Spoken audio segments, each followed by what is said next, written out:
The thing about Conan's someone who I've known. Boy, I remember when he and Greg Daniels came in. So I've known Conan for a long time.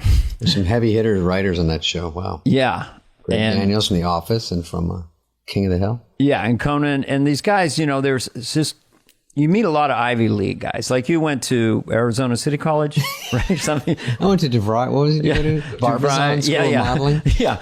I went to San Francisco State, the Gators. It was sort of like Harvard or Yale. Almost no name. Yeah. Because you get there and you're like, oh, you went to Harvard and you're dumb like me. And Conan wasn't like that. I mean, Conan doesn't wear one thing. Same with Kevin Nealon. Conan does not wear the fact that he's 6'6" on his sleeve. Like there's no sense of him being a big guy. Some big guys are tall guys. Yeah. Like Greg Holtzman. You got to tell they're sort of carrying. Yeah. They're high. Nealon's so tall too. It's embarrassing. I don't even like hanging out with tall people for real. I hate it. I was with Barkley in Arizona because Charles Barkley used to play there, and we went out one night. Hey, yeah, Charles Barkley. It's terrible. So, sorry, Frank Caliendo. And I go, it's too tall. He's a hilarious guy, but I can't. I look shrimpy enough. I don't need it. Well, I know what you mean. I mean, going on the Conan O'Brien show, when Conan would come out, he's standing up. Then Andy Richter would stand up. People don't realize Andy is 6'4". Oh, really? Conan's 6'6". So I'm like, I start singing the Munchkin song or whatever. I come in, I haven't put those little parakeet things, so I sit on top of it, so I'm really high up. Like a bird. Oh, you do? Oh, yeah. Yeah, and then I sit there and I go, that's on your haunches. If you get on your haunches. Yeah, I go as high as I can, and then and I sit on an apple box. But yeah, Conan's going to be great. He's a fun dude to talk to. He's easy. He knows what he's doing. He knows how to talk. Conan is obviously, he has a huge podcast. He's a great conversationalist. We have dinner with him all the time, pre-COVID. Remember COVID? I know. This podcast may cause COVID. Hey, that's the whole idea. You go, I am so busy. It's just because of COVID. I guess I'm going to pop out a little podcast gang.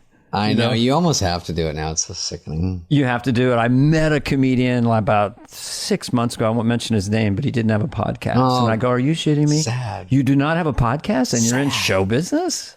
Fallon's going to come on, by the way. I just talked to him. Schneider, Fallon. Hey, it's going to be great. Fallon is the ultimate. You better laugh at us. Fallon is he's... Oh, we're not doing Fallon yet, but... Conan. Okay. Conan has produced more funny stuff than almost anyone in the history of American comedy. If you look at all the Team Coco stuff, he kind of stayed fairly evergreen. He stayed out of the intense politicization of comedy. So everything he does is evergreen. And my wife and son are obsessed with his travel shows to the point. Is that too? Yeah, he goes around the world. He went to Conan, goes to Cuba and stuff? Yeah. And you have to be smart. I would not know what to do over there. They watch him over and over again, and it's pretty cool. Well, here he is, Conan O'Brien.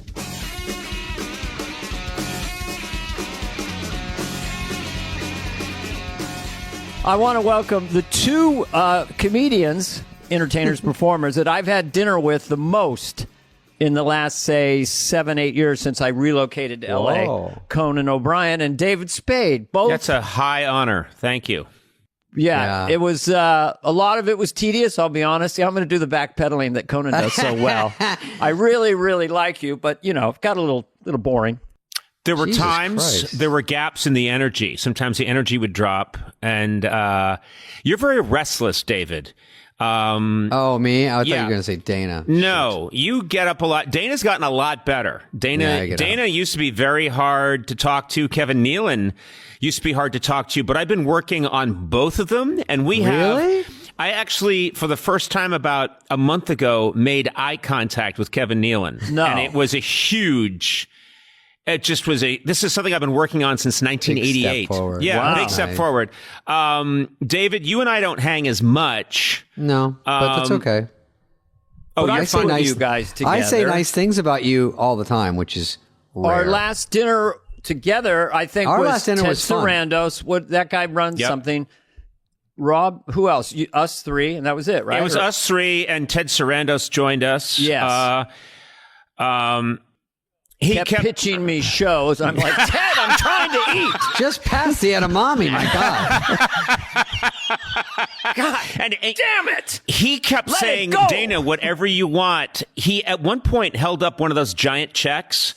And it was already signed, and he said, just fill in the amount. And Dana was like, I'm eating.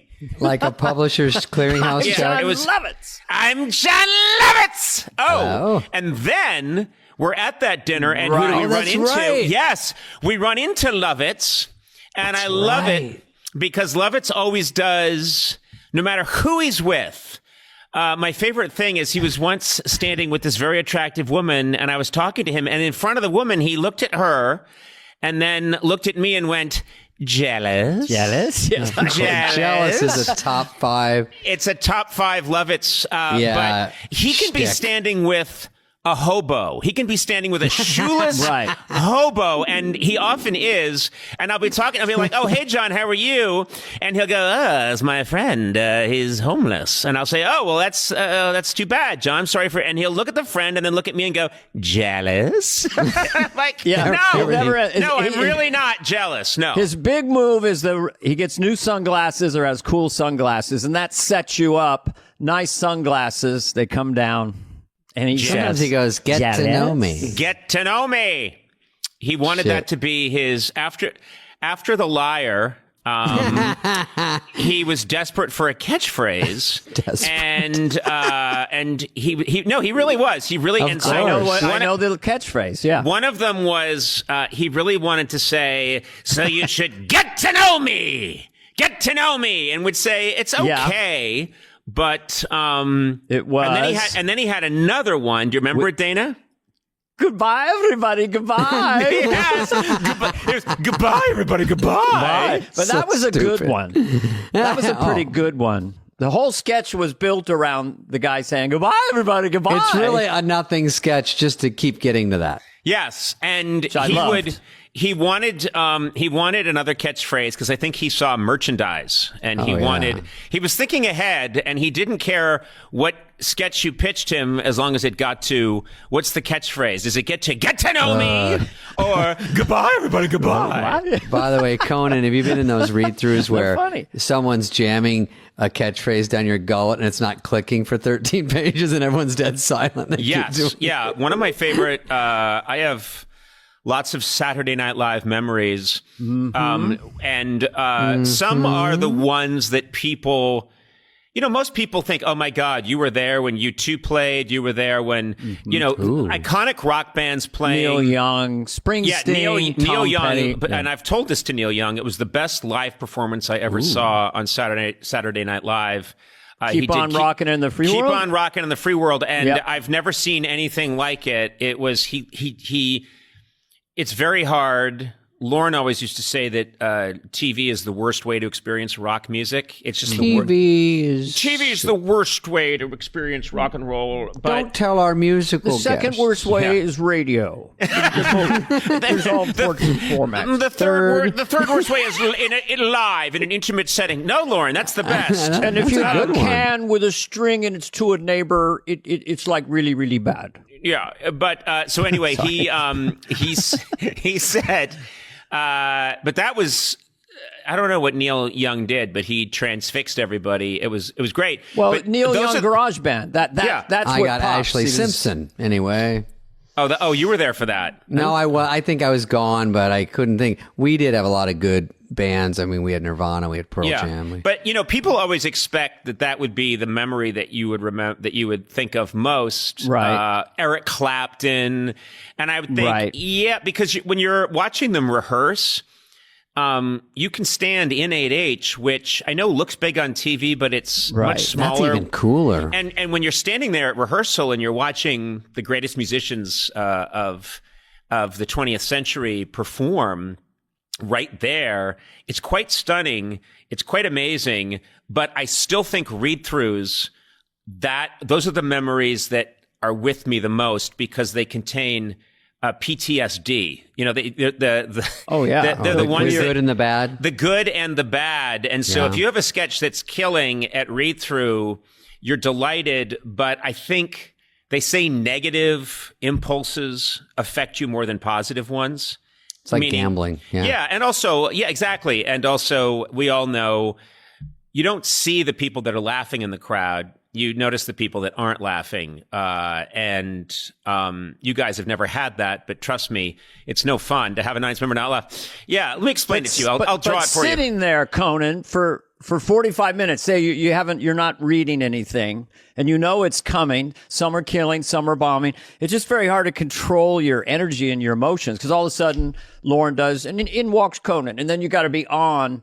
It's very nerve-wracking. See, I was not a performer. I was just a writer, so I did not. You were in some cameos. I was in tiny things, but mostly you guys were the ones that had to be on. So the first thing you have to do when you're a writer, and one of the things that's so nerve-wracking about read-through, you've been up for 2 days, you haven't had a shower, you're completely whacked out. You've written this sketch and you desperately want it to work. The first thing you have to do is get to the performers that are in the sketch and tell them how to do the thing you want them to do. You know, you have to tell them, obviously I'm not going to tell you if it's a church lady, I don't have to say boo to you, but be sarcastic. But Glenn Close, you have to say, hey, I'm going to be with 43 other writers that are going to run up to you right now and say how to do their sketch. Yeah, exactly. But you also have to get to David and say, David, in this one, you're Cockney, but you're also kind of sarcastic. Or Dana, I've got to get to Dana and I've got to tell him really quickly, Dana, the idea in this is that you get on an elevator with Sting and this is kind of how you're doing it. It's that kind of, yeah, I recognize you. Good, and then, okay. Well, how was Harvard? Then I just walk away. Exactly. No, you were very nice. Some people were quite dismissive. Can I just say for a second that the time before read through it's like Grand Central Station. People are running around. Yeah. People are trying to get the scripts together. And especially with a host, Conan, you writing for a host who's got 55 things they have to read. So you have just maybe 25 seconds to give them kind of a hint sometimes. Yeah. And you have to get to them, and it's intimidating because sometimes they are intimidating people. It's George Steinbrenner. You know, it's a guy who fires people for a living, and he's hosting the show that week, and you have to run up and say, you're a ballerina, and in what you do, and he just is like, get the hell out of my way. By the way, what about in read through? Then they look at you and you're across the table shaking your head going, you blew it. Yeah, exactly. Well, then the memories that haunt me are if you've got a sketch that all relies on one turn of phrase and that's the moment where everyone's going to start laughing and then everything else is funny because of that moment. Right. It's like you've lined up 800 dominoes. And what happens is you hit the first one and it falls and it hits the second one, but then that one misses the third. Oh. That's the sketch. So you're 3 pages in and someone says, really? Because this restaurant sells octopus. That's supposed to be the thing that sets, and there's no laugh, and you know that everything else rides on that isn't going to work. You just lit the firecracker that's supposed to set off every other firecracker and every other missile, and it goes. Yeah, and then it phases out. 17 pages. You kind of overwrote it. 17, the worst possible. You look ahead, and Lauren's reading the stage direction, and it's silent. And then it's like, they all then march into the mines. They go downstairs. He repeats, this is an octopus store. It? And then he starts to read faster and faster. Reads really fast and swallows the words, And he checks out. Everyone in the room hates you. Everybody hates you because you've consigned them to 17 minutes of an octopus sketch, and the fuse didn't light in the first page, and you're screwed. That's what I remember more than anything. Sweating. Well, I was lucky enough to be on the show long enough that toward the last couple seasons, I never wanted to peek at read through because one time Al Franken said to me, "Hey, you peeked at read through. I did it all out at read through, and I never got back to that. So then, if you know it's on, if it's a George Senior or Church Lady, then you can kind of cruise into it, not worry about it. We'll get it there. Don't you worry. Bonnie Turner will do something. Yeah, that reminds me.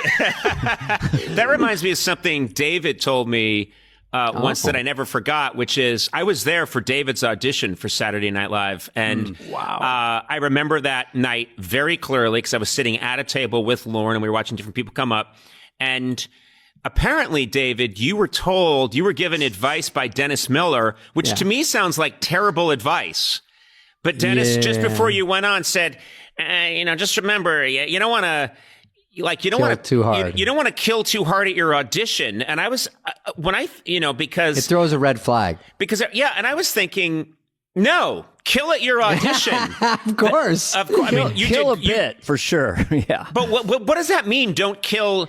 I would want to. You know what it was? It was Spudley because he was like my favorite comic, and then he was with Brillstein, and they helped me get on this young comedian special, which Marcy Klein saw or whatever. By the way, I hired a truck to back up. I thought it'd be funny. Now it's not. There's beeping. So Marcy, everyone's there, I guess, and then Dennis comes up backstage. How you doing, Spud? And I go, I don't know. Obviously, shitting my pants. He goes, don't worry, man. You don't want to kill too hard. It's a red flag. Some polished road hack. And I go, right. So don't do good. And then he walks away, and I'm like, then they're like, and 3, 2. And so I go on. I'm like, am I not supposed to? I don't do that great. I think we all remember it was what the lesson was. I think is they're going to look at your writing. You don't even really. I didn't realize this for a long time until I watched comics and liked them. That I could tell if someone had game when I go, oh, I like the way that joke is structured. I like the words in that one. I like whatever. And it was a little offbeat. I didn't see it coming, or it was a bit of a surprise. Even if it wouldn't work, I go, that guy's good or something. And I think that's what he meant and put it in the worst possible way. But it's like, don't kill. And I'm like, I know I want to kill. That's all you knew that would work. You do well, and then you get hired. I think if someone comes in, this may be different than killing or not killing, but completely formed. I think if things are a little fragmented and not fully formed, then Lauren and the staff go, which piece of clay we can play with, we'll develop it, as opposed to being completely locked into your thing. Right. It gives them a place to go. No, I see what Dennis was trying to say. Yeah. But if I was going out to audition and the last thing I heard was "don't kill too hard," I'd be like confused. Sabotage or something. Also, I always. But it wasn't. Dennis and I. Subsequently, every time I bump into Dennis or talk to him, he's delightful. But back in the 80s, I think he just had that kind of cha-cha way of going at people. Sammy Davis Jr. Yeah, but it's almost, and so I think for some reason, I remember I was quiet at Saturday Night Live for a long time. Mm-hmm. I'd be funny around the writers, and then when the performers would come around, I'd get real quiet, or if Lauren's there, I'd just listen, and I didn't shoot my mouth off. But I remembered, and for some reason, maybe, I don't know, Dennis, I just feel like there was a period of time where he just thought, I don't know about this Conesy guy, So I remembered one time I said something, and we were over by the craft service table that leads into 8H, where the food is. And I'm standing there by the food, and I'm 23, 24-year-old string bean. And Dennis said something, and I went, yeah, well, blah, blah, blah. I just said something. And he took it the wrong way. He thought that I had taken I had dissed him some way, and I'll never forget what he said. He went, "Oh, so Conesy takes a shot at Den Den," and I'm like, "What?" And he went, he's Betty Davis now. Yeah, I know. Conesy took a shot at Den Den. It's gonna be a rough. Fasten your seatbelt. Fasten your seatbelt. Gonna be a bumpy ride for Coco in the next couple of months with Den Den on his ass. And I just thought, no. I didn't. Well, okay. The guns have been drawn. We'll see how this plays out. Okay, see it. Okay, Corral. All right. Hey, Spudleys, don't go out as Dickie Pryor. No one expects Sam Kennison. Land a couple and get out. Okay, that's all it's about. Don't kill too hard because they'll resent you. I'm going to a theater. Hey, He's always dressed to go to a Broadway show. D material. Spud, go out there and eat it. No, I like that I explained to the guy from Harvard what Dennis meant. I feel bad about that now. The Conan, guy from thank you for Harvard, is letting that me. Conan? Yeah, I love that that's what I'm reduced to I thought this it was day. Yale. Conan, did you notice in read-throughs, like, because I went to community college, San Francisco State, and once in a while it'd be a Jack Handy sketch or something, and I would mispronounce a word, and I would hear little pockets, Yale, Brown, Cornell, Harvard, just little giggles. Probably that didn't happen, but I definitely felt my lack of education. Like, I can talk to you about, the Third Reich or the, French Revolution, and it does seem like people who are highly educated have a bigger palate. No, I think that's in your head. I really do think that's in your head. Well, I think I'm as smart as them. He never talks to me about that, Conan. He talks to me about the good dumb stuff so I can understand it. That's right. Well, you call it the third rich. You didn't understand. It's one of those things, Conan, that I probably perceived once and didn't happen again. But. Well, that's the other thing too. Is if I could change one thing about. If I could change one thing, it would be that nobody knew where I went to college, because you guys know me. I don't think that's where my sense of humor comes from. I think I'm, and I think there were times when people were like, oh, Harvard guy. Christ sakes.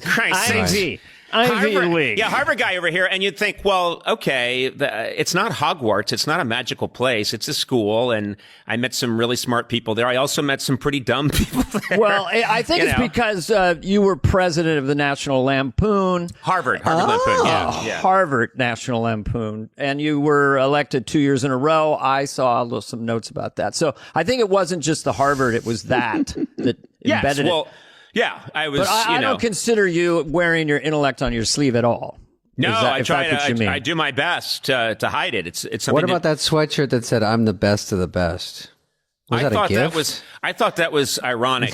And I think what about that sweatshirt that said "Got Mensa" that you used to wear? I took a Mensa test, by the way, because my stepdad thought I was so smart, and I got the results. He goes, "You know what? This is stupid." He crumpled it up. I'm like, oh.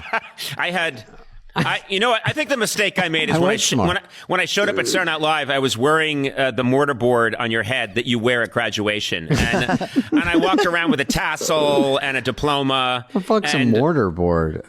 That's the thing that you wear on your head at graduation. The flat thing? Yes. I didn't know it was called a mortarboard. Jesus Christ. Guys, you had a semester at Arizona State Community College. Mortarboard diaries. You did go to Hogwarts. David, did you go to college at all, Mr. Spade? You know what, Dana? I have 14 credits in anthropology. Yeah, I went to Scottsdale Community, which is basically the Tigers. High school plus, and the Artichokes. And then I went to Arizona State. By the way, Scottsdale was like my warm-up for ASU, and I go, I'll just cruise through this.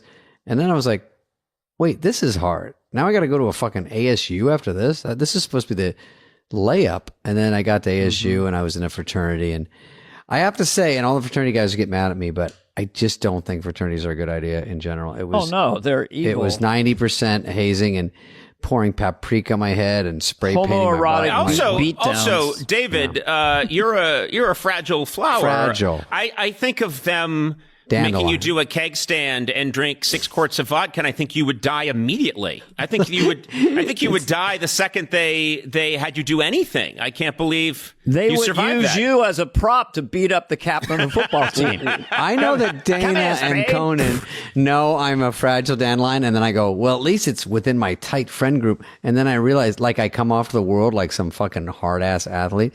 But the world just kind of knows I am. I sit funny on Ellen. They're like right away going, what's happening? On your haunches. So, yeah, I sit on my knees. Yeah, you sit on your knees. At the restaurant we were at, you were sitting on your knees a lot, and you'd get up and you'd walk around. Stretch out. Yeah. You were on you were doing a lot of cocaine at the restaurant. Can I ask you guys a question? Yeah. I had cocaine mixed with the second booster.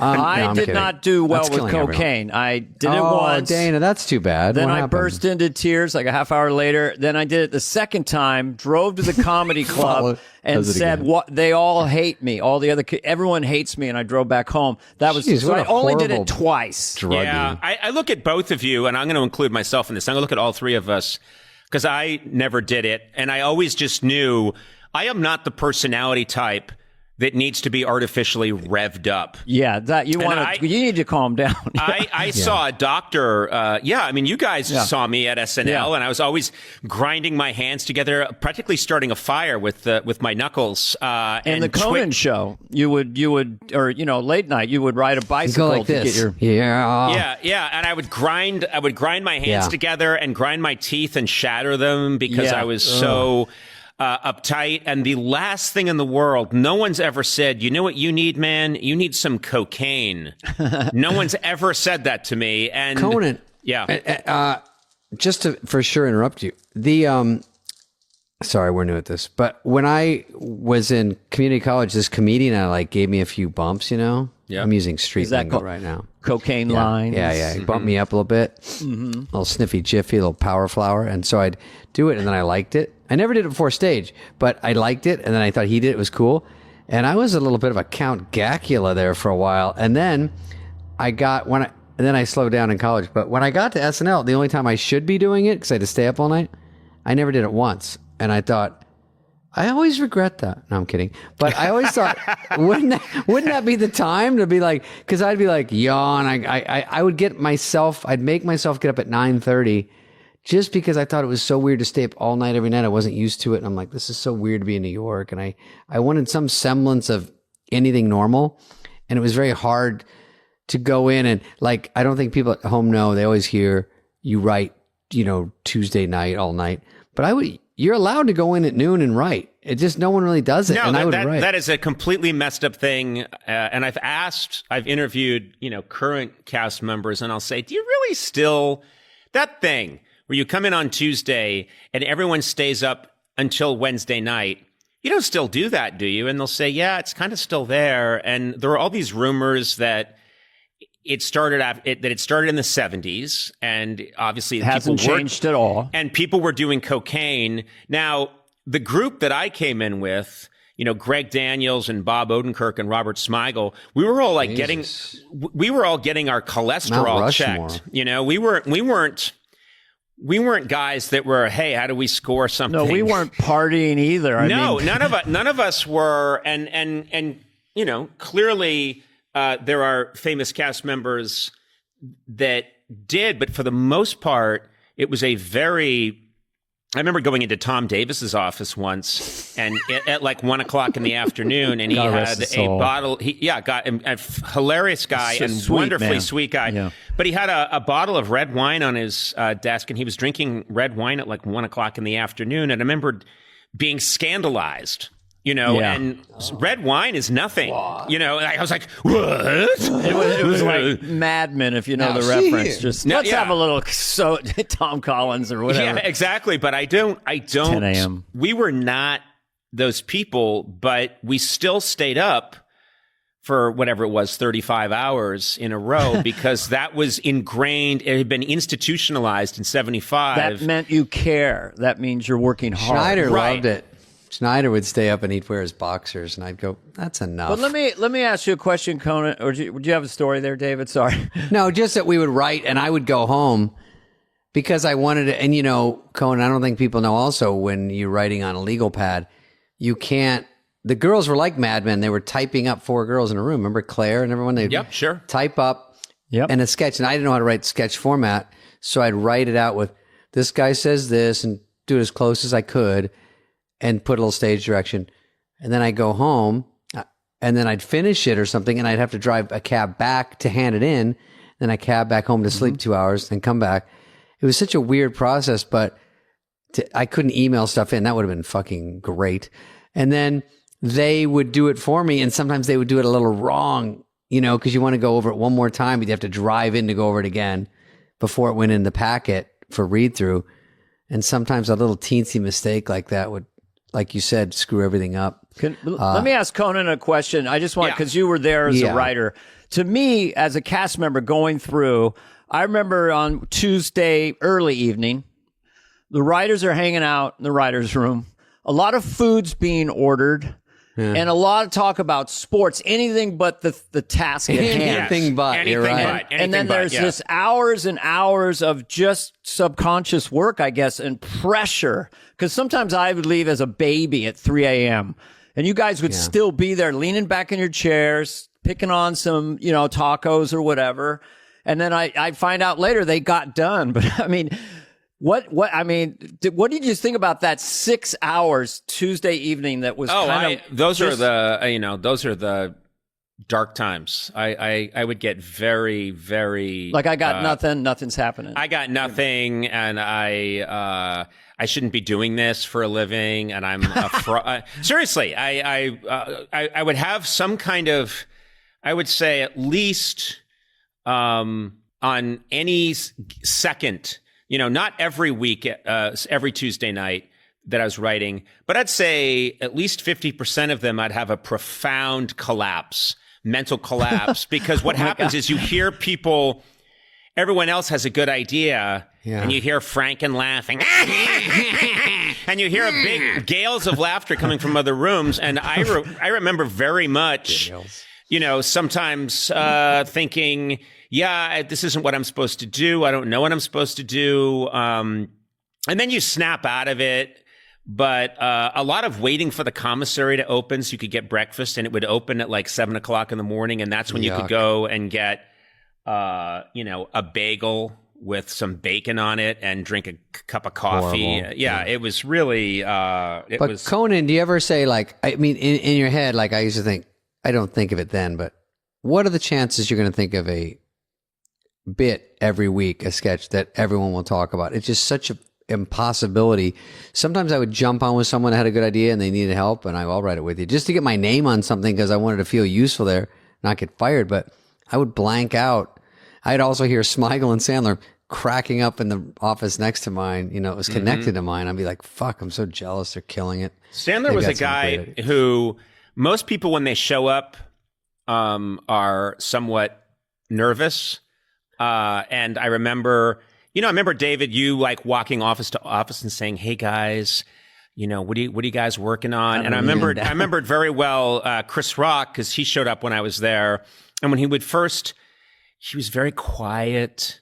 He's a very sweet guy. Very sweet, very quiet, and not the Chris Rock that on stage people see on stage, who's the most confident man in the world. He's kind of asking, I don't know, what are you guys working on? Yeah, I don't really know.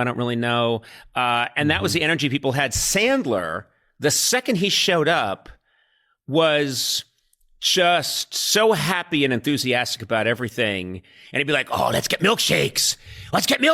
Yeah." And he would be doing bits and just laughing his ass off. And I thought he's so comfortable. He's immediately. Kind of confident about it. Yeah. Yeah, he was so confident that I think he was one of those guys who was like, "I'm going to be a big star, and let's get started. This is going to be fun." It's almost like it wasn't even a possibility that he wouldn't be, because everything was clicking so fast. Like people, Smigel, Downey, me, you guys, we'd all laugh at what he's doing. And it was so different and off what I would think about in my own head that I was like, wow, that's cool. He's got this whole persona, and then they throw it into Iraqi Pete, or they throw it into some bit, and you'd see pieces of it, and then you go, shit, they're buying it more and more. And he just go, I'm going to write an update. I'm going to write a song. I'm going to write another update, and just keep going. And they were working.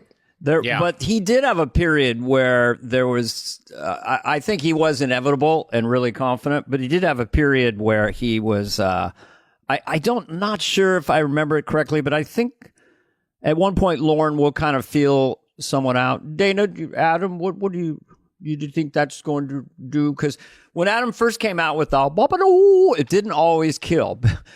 Right. And I remember one time in the hallway near the makeup room, I had an office over there on 8H, and I came out in the hallway, and he was leaning back against this was not normal Adam. He looked emotional and almost like he was going to cry. Yeah. Because his sketch had gotten cut. And as I remembered, I gave him a pep talk. I forgot that. But he did... he was 23 when he got the show. But also remember, I don't think people at the network weren't thrilled. And that's another thing. Yeah, what happens is that there's revisionist history what happens, later on. Now everybody loves Norm, but they really didn't. They really, there was a lot of, he got fired and Adam, there were people at the network that really weren't supportive of Adam. Didn't get him. Yeah. Yeah. And I think Lorne was probably get some pressure, like, what's with the Adam guy? And you think, it's just so funny how later on, to anyone listening right now, everything seems inevitable. Yeah. Everything seems, it's the way people read history. They read history and they think, well, of course, Franklin Roosevelt became president because he's Franklin Roosevelt. And of course, he was president like 4 times. No, it's not inevitable. It can go a million different ways. And at the time, there are a lot of people, who are later on, I remember Farley, I was there when he was waiting outside Lorne's office to get his interview, and Lorne had him waiting for like 2 days. And I was just talking to Farley and joking, doing bits with him. And at one point I took him around I took him around 8H, and I was pretending that I was a big shot and saying like, and so there'd be a crane that was already going up, and I'd be like, Joe, get that crane up. And the crane would be going up anyway. And I was goofing around with Farley. He would laugh. And he was laughing so hard. He was such a immediately great, sweet guy. But, I think when he first came on, he was nervous, and I remembered it really turning around when I think Jim Downey wrote the Chippendale sketch, and suddenly it's he's with Patrick Swayze. And it's this. That was one of the top ever. Knowing right off the bat, like standing 10 feet away, going, "This is like one for the books." Yeah. This is. And you knew just this is.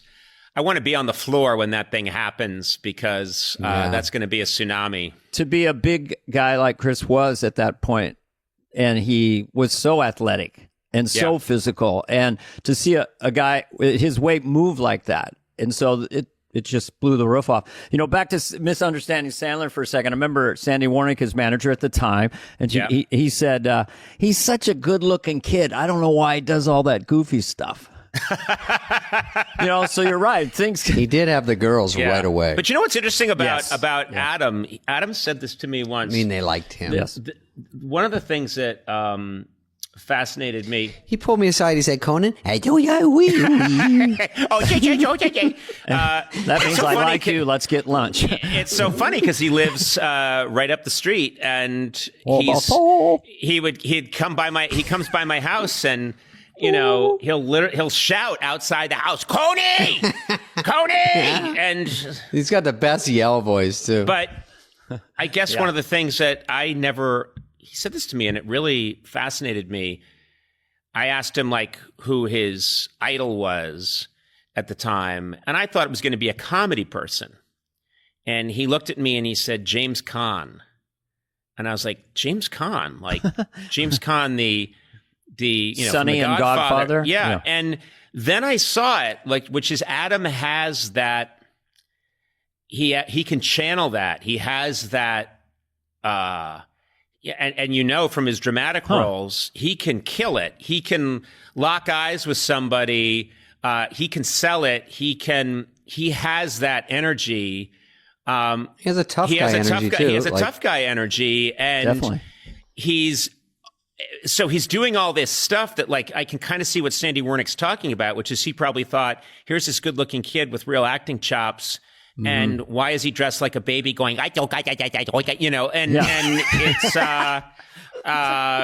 but Adam knew what he was doing. I remember Adam when he was he'd not done a movie yet. He was starting to do well in the show. And I remember him saying, I love Smigel. I'm going to put him in all my movies. I remember thinking, wow, all your movies, 100% how many? True. Oh, about 70. I'm like, what?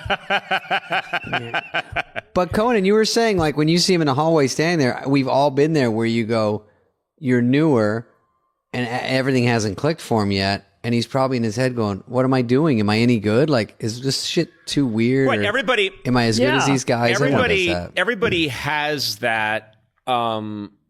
I think about this sometimes with Saturday Night Live today, which is I'm always grateful that things happen to me when they happen to me.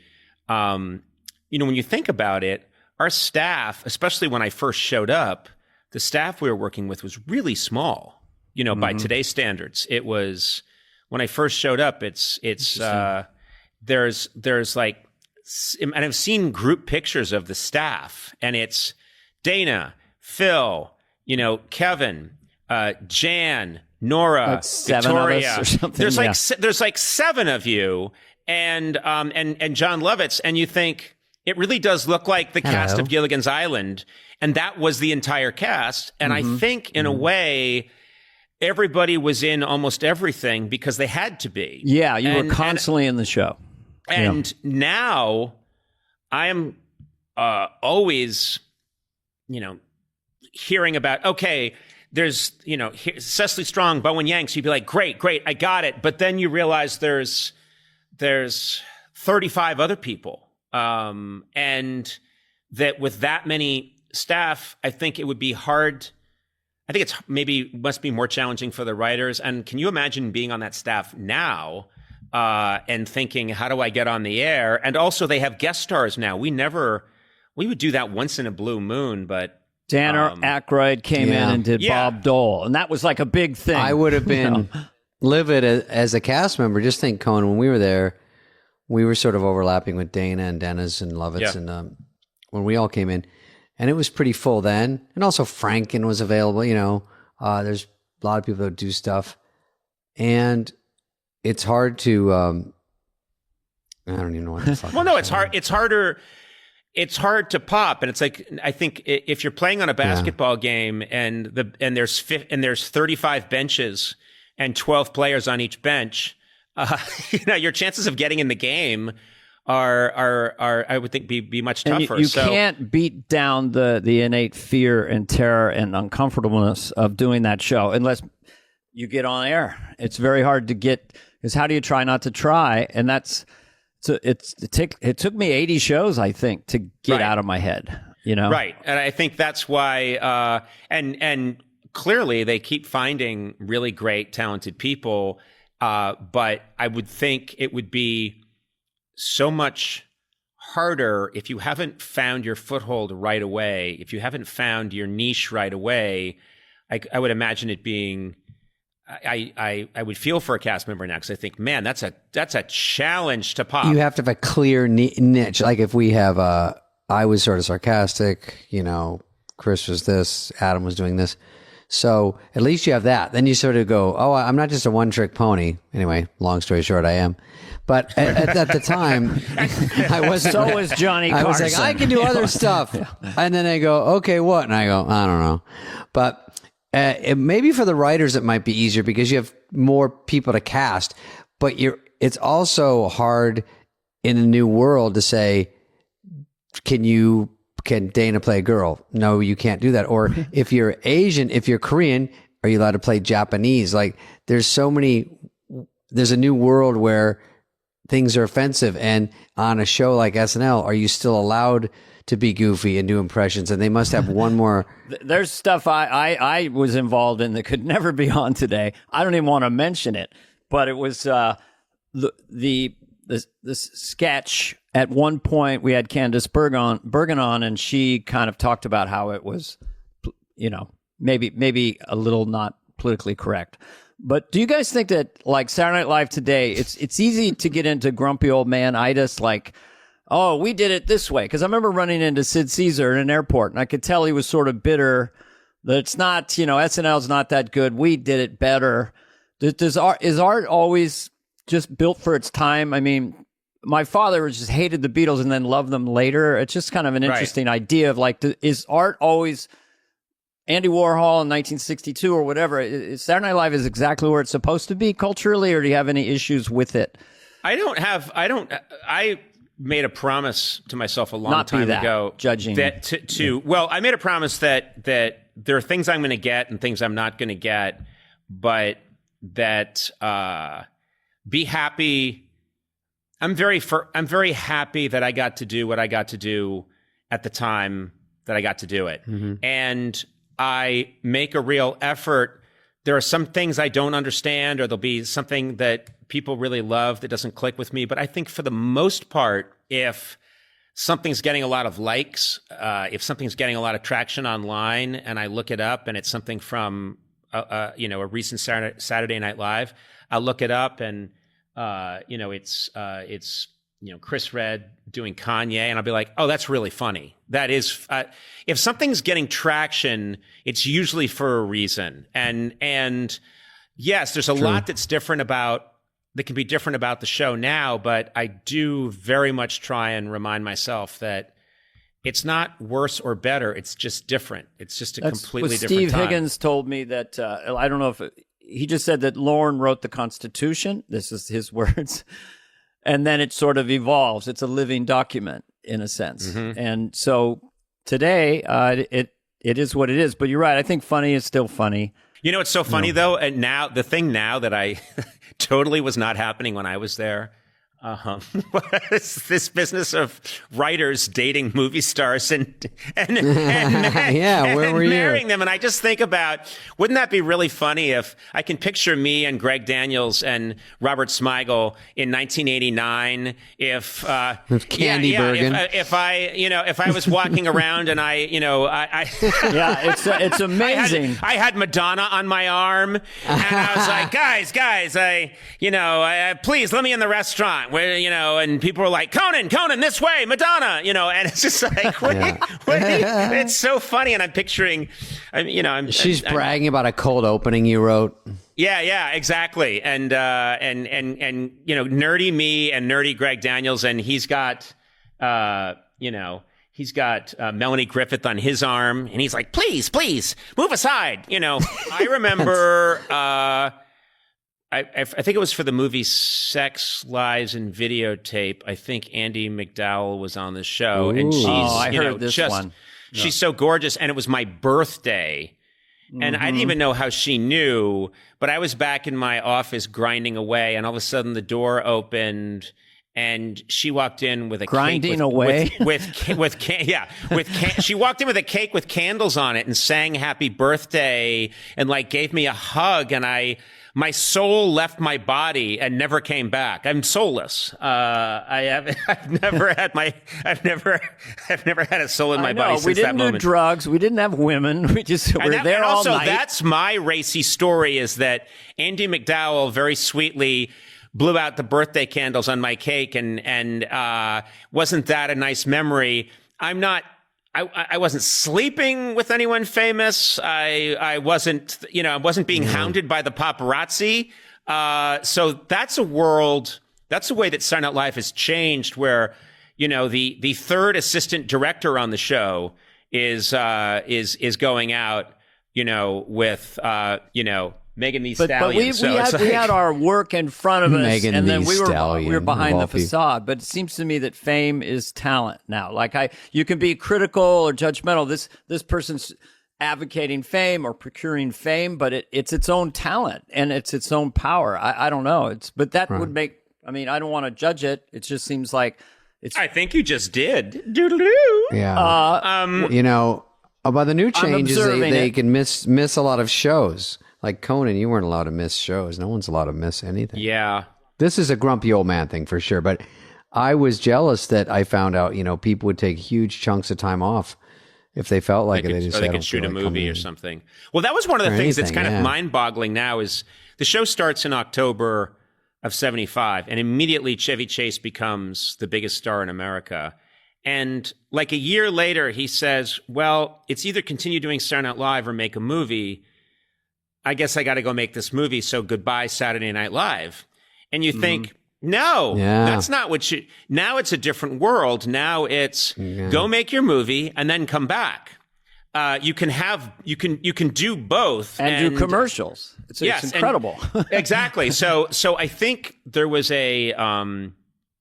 clearly a different, I almost think the rules were different, or people didn't. I couldn't do a Super Bowl commercial when I was 2-3 years in.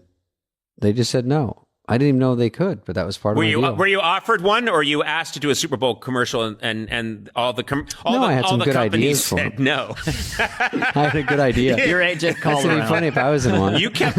No, I got a Diet Pepsi, and it was good money. Obviously, I was going to say, I didn't know what you made when you started. I think I got $900 a week to write, and the Pepsi commercial I think was $250,000, and then it trickled back down to me. They say that's not what we do or something, and I'm like, That's not what we do. You got a mouse we in your don't pocket? make money for working 6 hours. It was a real crusher because I wasn't getting on much. I didn't even know if I had a future there, and I thought, wow, at least I'll get one click off this, and luckily I hung in there. But I mean, luckily I stayed and worked and ultimately made some money. But that was a real. We kick didn't in the do it. I was nard offered a sack. giant Taco Bell thing right as I came I off was offered a SNL. giant taco once. So, and I asked Conan, should I do the Taco Bell commercial? I told him the number, and he said, absolutely not. I'll never forget that. Conan killed it. Yeah, I had that kind of power back then. Don't you love it when people say, this is what you said? I had a guy do stuff I said in 1979. And I It's remember never you right. said that you were going there. And then I remember, I was like, 45 years ago, you get to decide what I said? You know what's so funny? What happens once you become a known person is that other people add you into stories that you weren't in the first place because it Yeah. makes it a better story. Funny. So I went back to I went back to a reunion once at my high school. And this guy there was like, "Hey, Conan, remember, back in the, I we had remember some, when you, yeah. and he was like, we had some crazy times." And I was like, I was thinking, I don't even know who this guy is. And then he said, "Hey, remember the time you and I broke into Stephen's Market? We broke into Stephen's Market and we stole all those beers, but the cops showed up, so we went out the back. And you went left and I went right and I got nabbed. And you took the beers, you fucker. But I didn't squeal on you. You And you know what? fucker. I didn't drink until I was like 28. I've never committed a crime in my life. I didn't break into a liquor store.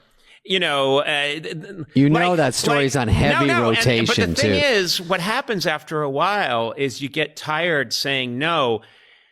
You did that with someone else, but it's been a lot of years and a lot of beers since then, and then Years and and beers. so you added My You added autobiography. me in, and I started to think, gee, that. I don't know. It's made me read history differently. Like when I read a history book now, and they say, Lincoln. I remember a firsthand account. I remember Lincoln once. I said to him, something, and he said, "What's that?"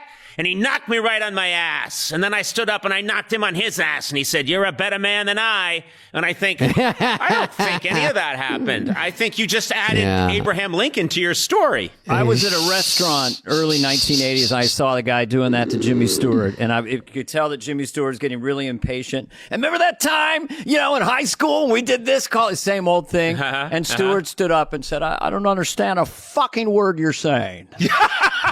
Is that true? No, I just did that so I could get to Stewart swearing. Oh, 'cause come on. That was a good one. A good scenario, though. I wanted to believe that was true. I wanted to believe it. I set you up. didn't I? Yeah.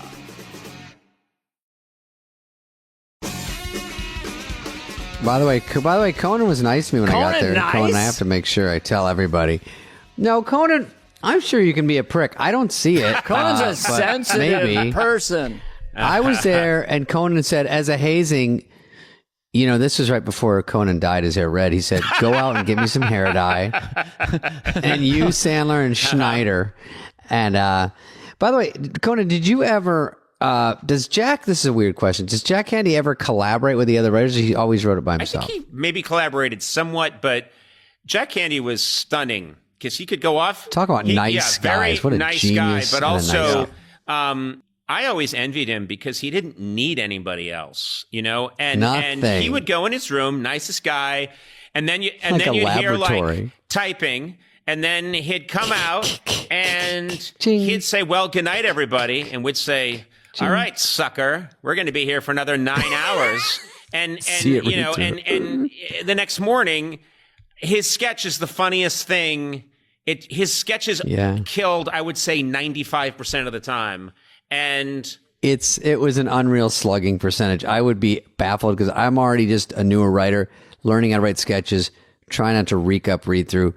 And then knowing the level when I look back of all you guys who was so much quality there, and then seeing like a Jack Handy sketch, which just is another move, not like better or worse, just like so smart and twisty, and you go, what is he talking about? And he was like a mad scientist. He'd go in there and no one would bump with it. You're not going to bump with the buggy sketch. He had this idea once, and to me it was always the simplicity of the idea that would make me think, why didn't I think of that? But his ideas were so elegant and so different.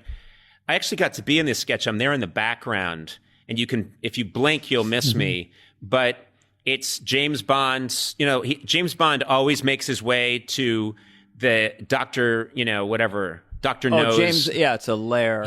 It's a lair. He always gets to the lair and shows up. And the lair is always the most amazing thing you've ever seen. And the guy is like, welcome, Mr. Bond. Well, this is James Bond shows up at the lair. Yeah. But the lair still has 3 months to go before they're done working on it. Crew there, yeah. And so there's a lot of construction going on. And so Dr. No is really pissed because he's like, Mr. Bond, we're not done yet. And he was like, well, so sorry, Blofeld, or whatever the evil guy's name is. So sorry, Blofeld. Sorry to crash your party. And he goes, well, let me show you. Now, Mr. Bond, if you were to be here 4 months from now, I'd have led you over to this. This is going to be a tank with sharks. Now, right now, they're still setting the forms. The cement's coming in a week, and everything was. And over here, there's going to be a laser, and Bond's giving him shit, and I thought, oh my God, of course these layers have to be built, and Bond is always showing up 6 months after it's been finished, and it looks fantastic. It's working perfectly. Of course, he would show up while they're halfway through. And it was great. It was great. You guys obviously, like his runners that were big were Frozen Caveman Lawyer with Phil. Yeah. Toots is the cat. One of the weirder ones I remember, maybe you remember it, but it was something about people talking to aliens, and they were high up on this thing, and somehow the aliens only wanted to talk about box office receipts of current movies.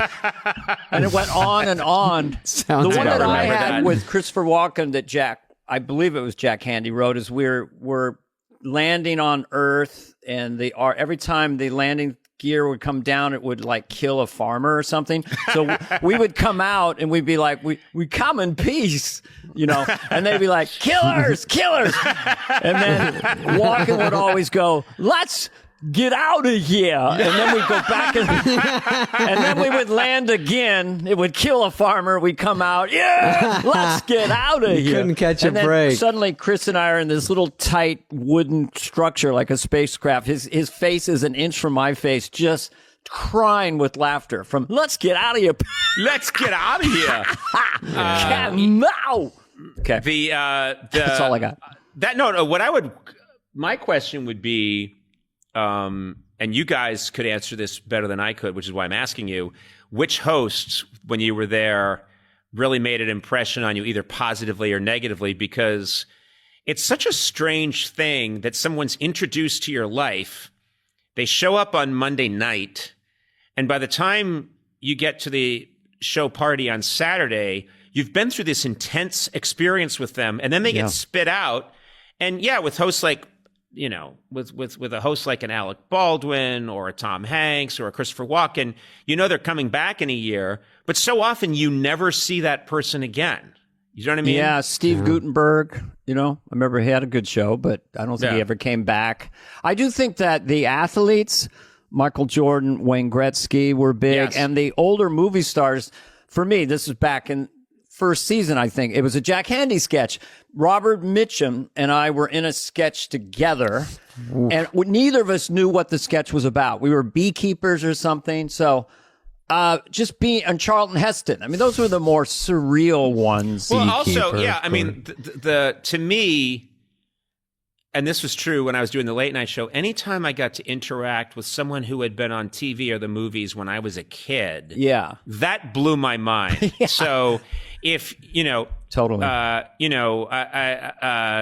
remember in the hallway chatting with Mickey Rooney, and Mickey Rooney, there was a garment rack there, that you can hang, and Mickey Rooney was very short, and he jumped up while he was talking to me and grabbed the bars of the garment rack and started doing chin-ups as he was talking to me, and then swinging kind of like a monkey. And and he's like, and I remember telling my dad, I hung out today with Mickey Rooney, and my dad couldn't process it because my dad was born in 1929. So and Mickey was huge when he was 10 then. Biggest star in the world. So when my dad's 11, the biggest name in the world is Mickey Rooney. Yes. And there's no bigger star in the world. As he likes telling us. So when I call my dad and I was hanging out with them, but then I had to tell him, Mickey, I got to go. We got to start the show. And so I blew him off. He couldn't comprehend. Why would Mickey Rooney talk to you? And I had the same thing, but go ahead, finish that. No. It's me throwing it to you guys, saying you guys got to meet and work with these people more closely than I did. I was a writer. Conan, I have one too, where you were there. One of my rock stars was of my life was Bowie, and then he was music with Tin Machine. Yep. And I told Dana, but you were there during my first receptionist was a sketch I couldn't get on, and then we sent it to Bowie to be himself and come in, and then I don't know who he is, whatever the hilarious jokes are, and then we sent it to him at a Boston hotel, and then Marcy goes, call David Bowie, he's looking for you. I go, call David Bowie. Right. Those kind of things. I think it was on a yellow piece of paper, and it was in my box when I walked into work, and you pull it out. It says, David Bowie, here's his fake name, the NBC, that stuff you get when you get messages. Right. And I was so sick, nervous, and I called him, and he picked up, gave the fake name, and then he picked up, and then he's like, oh, this is the funniest sketch. I'd love to be in it. And I go, thanks. He goes, but can I play your part? Oh. And I go, oh, the receptionist? He goes, that's the funny part. Well, I mean, me playing myself is boring. I mean, you could play me, and I'll play you, your part. And I go, I don't think I can do that. It was so weird. Oh, so you had to say no. And then he was weird about it. And then he didn't like it. He goes, all right, well, I'll see you at the show. Wow. And I go, and he hung up. And then, like you were saying just about that week, first I get to meet an idol. I don't think I knew him. Maybe I knew him. I met him once or twice before that. And then I come back, and now here are the good nights. I see him, and I know there was some friction. Yeah. Now I met Bowie, and there's friction. Some stormy past. So then when he leaves Goodnights, he goes, hey, I didn't really get what was going on. That's like a running sketch. And, I'm sorry. I shouldn't have said that. Oh, that's nice that he said that. I'm glad. Yes. I'm glad. Because my experiences with him were that he was such a gentleman. And so, I get that he didn't know that it was a runner, that you can't call Dana, and say, I'll do George Bush. And I'll do Garth. Can I do you Garth be the guy who comes into the room with the sandwich? Right. And it was one of those lessons of like, first of all, don't give a host nothing. There was things, they'd say, what does the host do in this? And, you got to give them something to do. They won't pick the sketch if it's all you and they don't do anything, and that kind of thing. So that was a classic example. He just goes, that's not fun for me. And I got it. It was all selfish. I wanted him to be my sketch, and I wanted to. You have regret over things you say, and it would bother you for a while, and then later on you realize it was nothing. Because when Sting was on the show, we were coming down the elevator at the end of the show, and I was hyped up because it was Sting, and we came out, and there were all the people waiting at the bottom of the elevator, like a big mob. Yeah. So I put my arm around Sting and said, "Ladies and gentlemen, Sting." And then he grabbed me and kind of went, with anger. So for years, I thought he was mad at me, until I ran into him later. It would go through my head sometime. The only other funny moment, well, go ahead, comment on that. Did you ever have your moment? Was he thinking he didn't want to bring it up? Like he's getting enough obnoxious. I think it was obnoxious. You get nervous around famous people and you can say or do stupid things. Conan? For sure. Yeah, I definitely.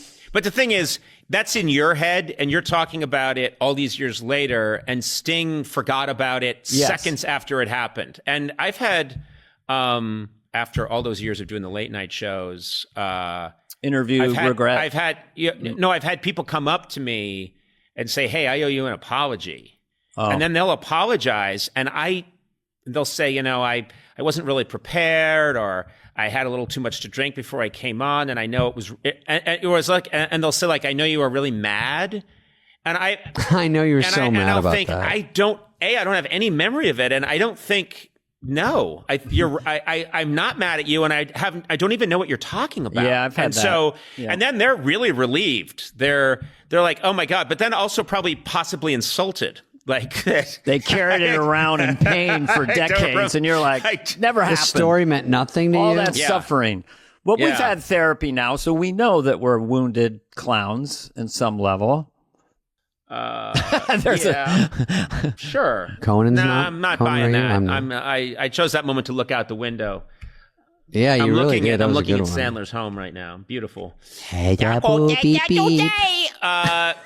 It's always fun. If you're a sensitive instrument, which is a good thing to be if you're a performer, an actor, or a comedian, and then it infiltrates your normal life and you process people, but everyone's... Okay, well, here's a thing that I think you could both relate to, which is people, their assumption would be that if we make fun of somebody or we tell a joke at someone's expense, that we don't really care how they feel. Mm-hmm. And the truth is... Or we don't like and the truth is, you know, yes, there are people you can tell a joke about who you really despise, who are awful people, or impressions you can do of someone. But for the most part, and I think this includes both of you, I think most people would be surprised at how much we don't want to hurt someone's feelings. And that when you hear back from somebody, like I know there was pressure on you, Dana, because you did such a great Johnny Carson impression. And people would think like, oh, you're killing with your Johnny Carson impression because it was so perfect. Mm-hmm. But you're hyper worried the whole time that it might upset Johnny or feel unflattering to him, right? Well, it did, and it felt bad because when I did it and when I sat in that character, and it's been reinforced by Tom Hanks and Martin Short on this podcast, like that was the most comfortable I'd been doing a sketch on that show.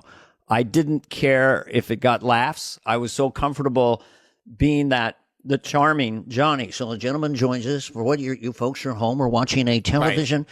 So he was fine for a while, and I would still be on his highlight reel, and I would see Johnny. And then there was one that offended him, and then I never went on the show the last 2 years. I knew that I was out, and it was that was shadow ban. That was really, really unfortunate. I didn't like that, and someone told me that he would walk down the hall at NBC in Burbank and say, "They're making fun of me now. It's time to go."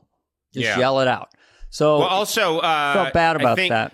I felt I heard this was from the great Rick Ludwin, terrific executive NBC executive who loved loved SNL, loved late night. That was what he was in charge of, and very nice. Really good guy, and also the person who pretty much was responsible for keeping Seinfeld on the air when it was in trouble in its first season or two. And so, lovely guy who passed away about 2 years ago or 3 years ago. And anyway, I bring him up because he used to also work the Carson show, and he remembers having to go and tell Johnny, go into Johnny's dressing room and tell him, Johnny, I talked to you about, well, there's just going to be a sketch at Saturday Night Live, and I do need to give you a heads up that, and that he would have to tell him, and that Johnny would say, well, I, don't particularly think it's funny, but that's their right. That's their right to do that.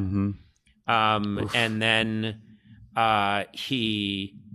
It's so funny because you forget, because we think of him as just being on top of the world from 1962 to what is it, 1991. He's just on top of the world. Yeah. And 92. What we forget is that he's constantly, like any comedian or any star. Yeah. Oh yeah. He's constantly afraid and on alert that they're coming after me now. And so I read this interview with Johnny Carson from 1980, and it was in Rolling Stone magazine, and he's talking about the interviewer keeps saying, well, what do you think of Belushi? And what do you think of Aykroyd? And keeps asking about Saturday Night Live. And what did you think of Animal House? And what did you think of, Chevy, and Johnny, you realize, has been hearing from a lot of young people or whatever that's what's the cool thing now. And he was the cool thing from 62 to up to 75. And not that he still wasn't great and revered, but I thought, wait, in 1980, he's worried about, he's taken a couple of shots at SNL, and how he thinks that the humor really, he thinks it's a kind of obnoxious and he doesn't quite see it. And it's not his favorite thing. And then you realize that, okay, then 8 years later or 10 years later, the show is directly kind of having fun at his expense. I mean, I didn't think of it. I just always thought of at that time, Johnny Carson is so secure. What does he care? You know what I mean? And it's just funny and silly. And your impression was, I thought affectionate. I thought you loved Johnny. I love Dana, being in and that. I thought it was affectionate, but yeah. I do think that in show business. But I know that there was a sketch. I think there was a sketch that was written that made him a little. Someone wrote a sketch where where Johnny's trying to be cool to keep up with Arsenio, and the roughest part was Phil was playing the sidekick, Ed McMahon, and he was saying things like, he literally was chuckling and going, ha ha ha, peaked in the 70s. Old reference, lost on younger viewers.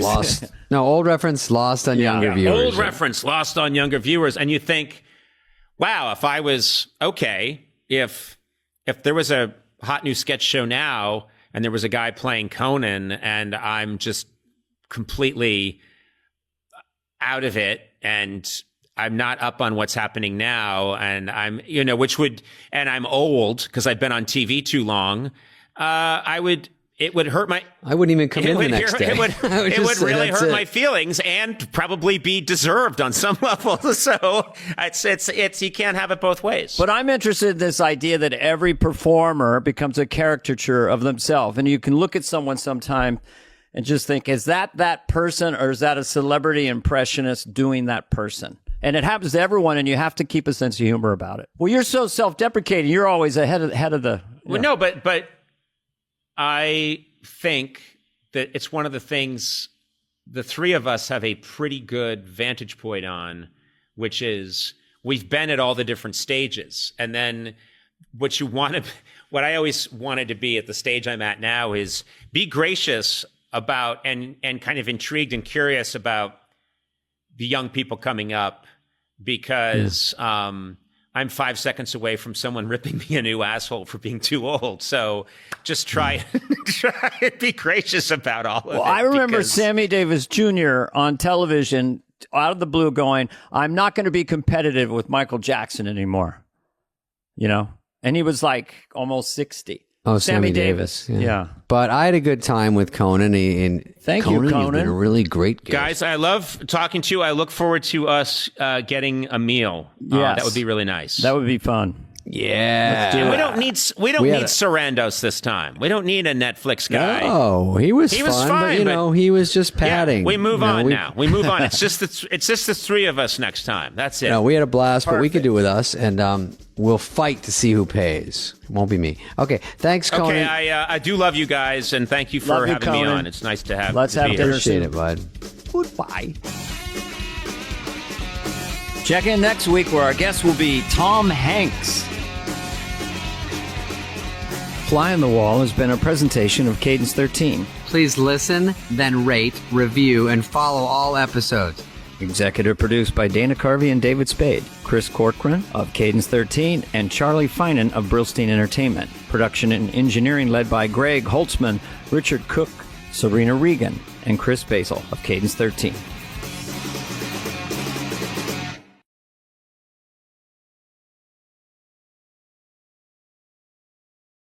Hey everybody, hope you enjoy the episode today. Golden Retriever of Comedy Tour still going strong. This week, Dallas, you sold out, you sweet, sweet, beautiful city. Houston, we're going to be there Friday. Oklahoma City on Saturday. dansoder.com for tickets. And the tour keeps moving along. Huntington Beach, we added a show in Long Island. dansoder.com for those. And then I will see you in Charlotte, Durham, Cleveland, Columbus, the cities that keep on coming. dansoder.com. All the shows are listed. Go buy tickets before we tape this hour. I hope you get to see it. This has been easily the greatest tour time on the road I've ever had in my life. So come check out these shows. dansoder.com. Enjoy the episode. John Oliver was really cool. Also a huge Garbage Time fan. We didn't get it on camera, but he popped when he saw Katie's hat, and that made me very happy.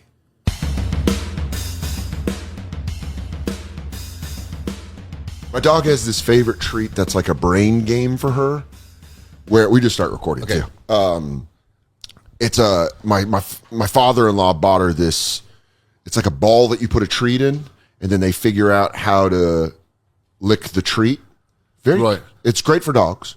They love it. Like a brain game? Is that kind of it's improving? It stimulates her in a way. We live in an apartment. She doesn't have a backyard. Yes. You have to find ways so that she's not like, I want to jump out of this fucking window. And you get a sense of whether your dog is, I'm going to eat all of this. I'm going to find a way to digest whatever this is to get to pure the center. Primal motivation of her going, I'm going to get this treat. Mm-hmm. This is the most delicious thing on the planet. Mm-hmm.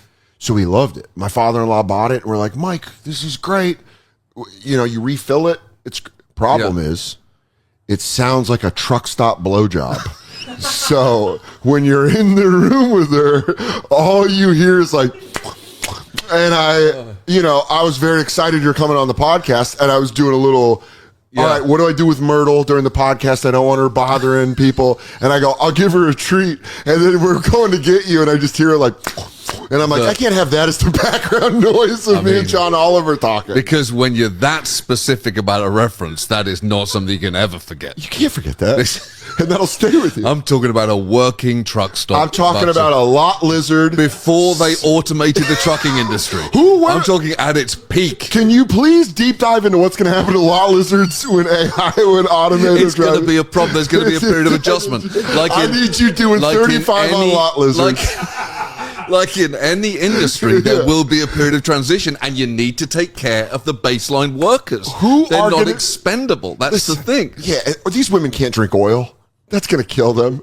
You can't have them sucking off robot truck drivers. You can't have that. They'll die. That oil will erode their esophagus, their stomach. They will die. You have to. It's like any workforce. They need to be protected.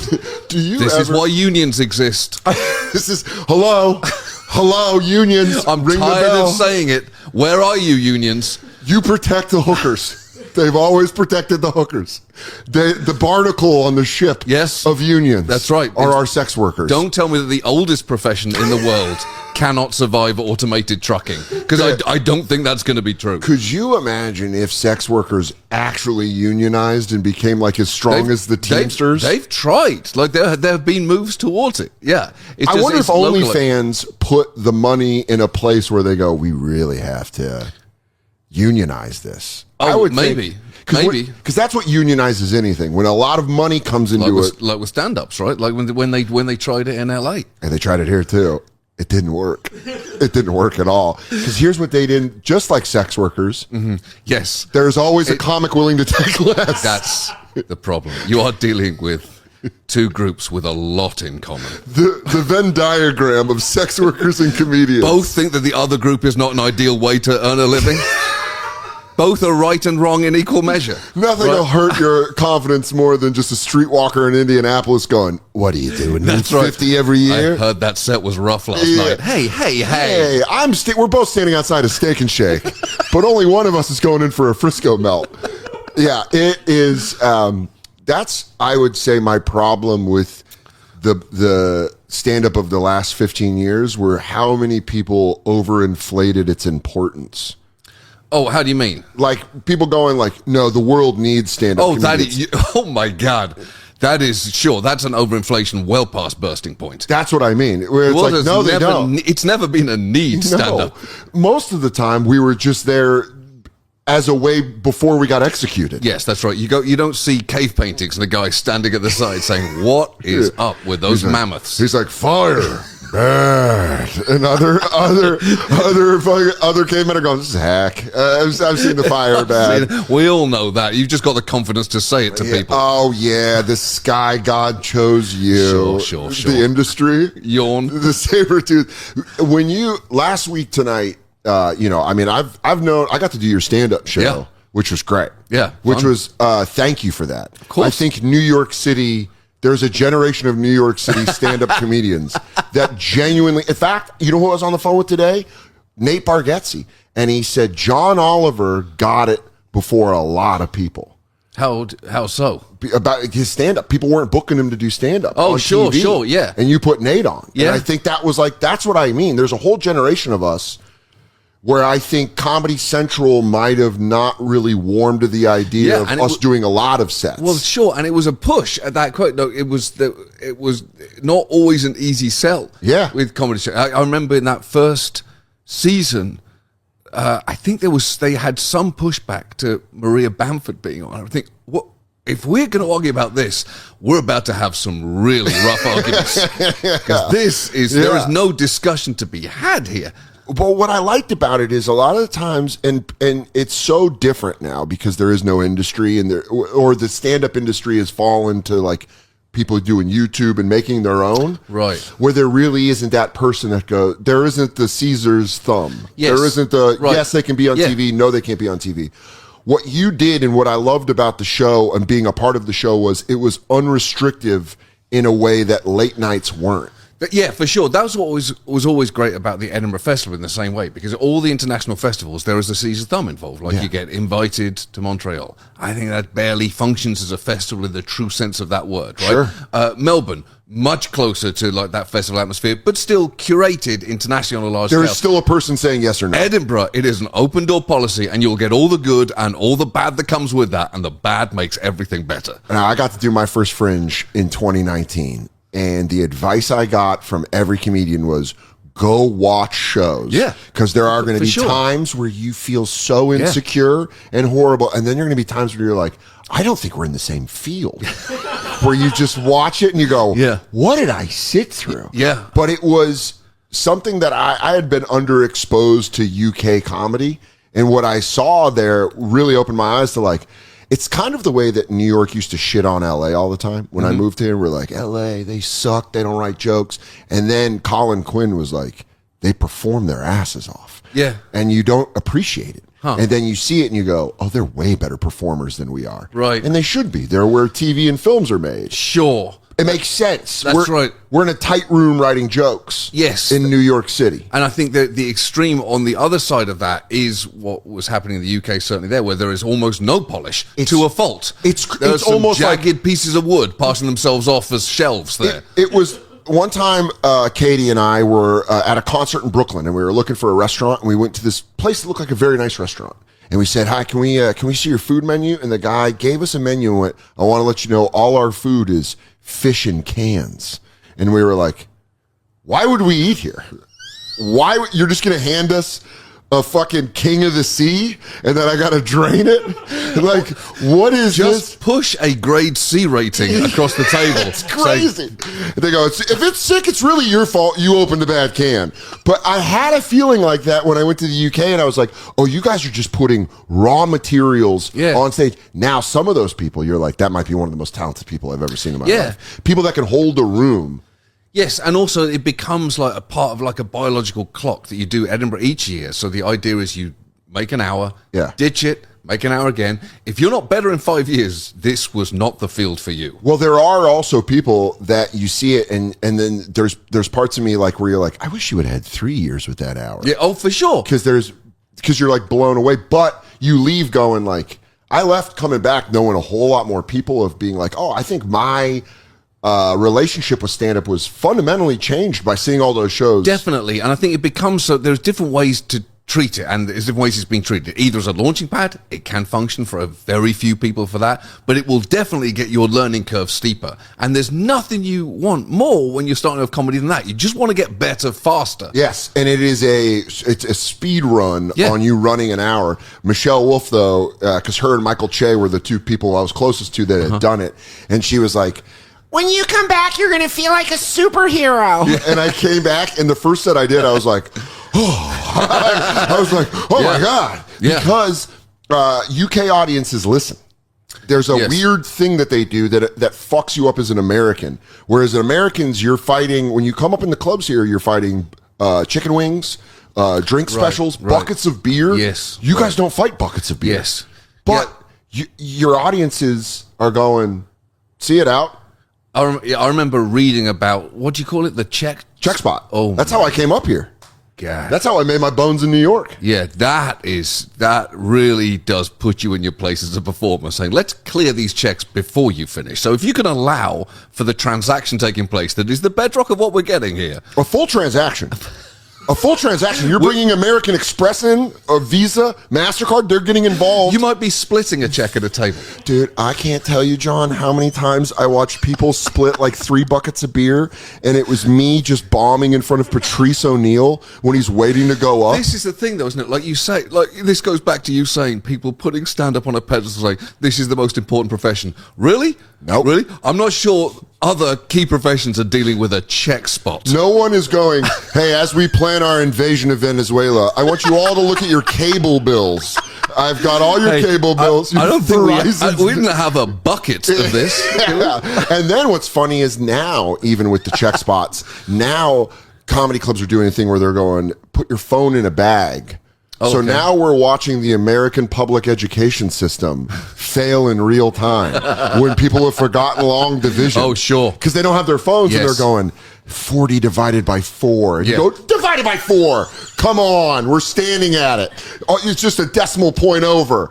Guys, what is this? That's where the disappointment lies. That's where I could have told you our educational system was on the rocks 15 years ago. Where I'd go, I'm watching the math in the room. This isn't...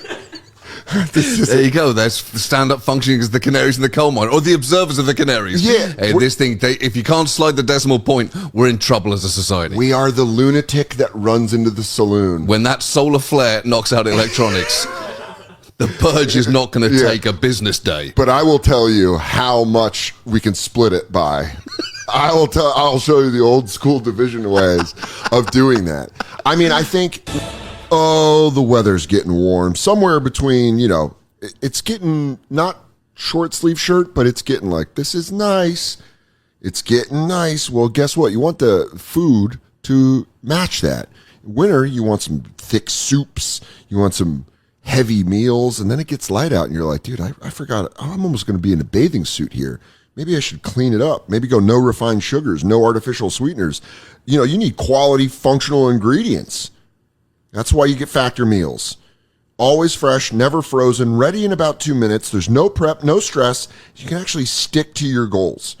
So check out Factor meals, and they also do specific diets. If you do want a high-protein diet, a Mediterranean diet, GLP-1 support, ready-to-eat salads, all available at Factor Meals. If you head to factormeals.com/Soder50 off and use the code Soder50 off to get 50% off and free breakfast for a year.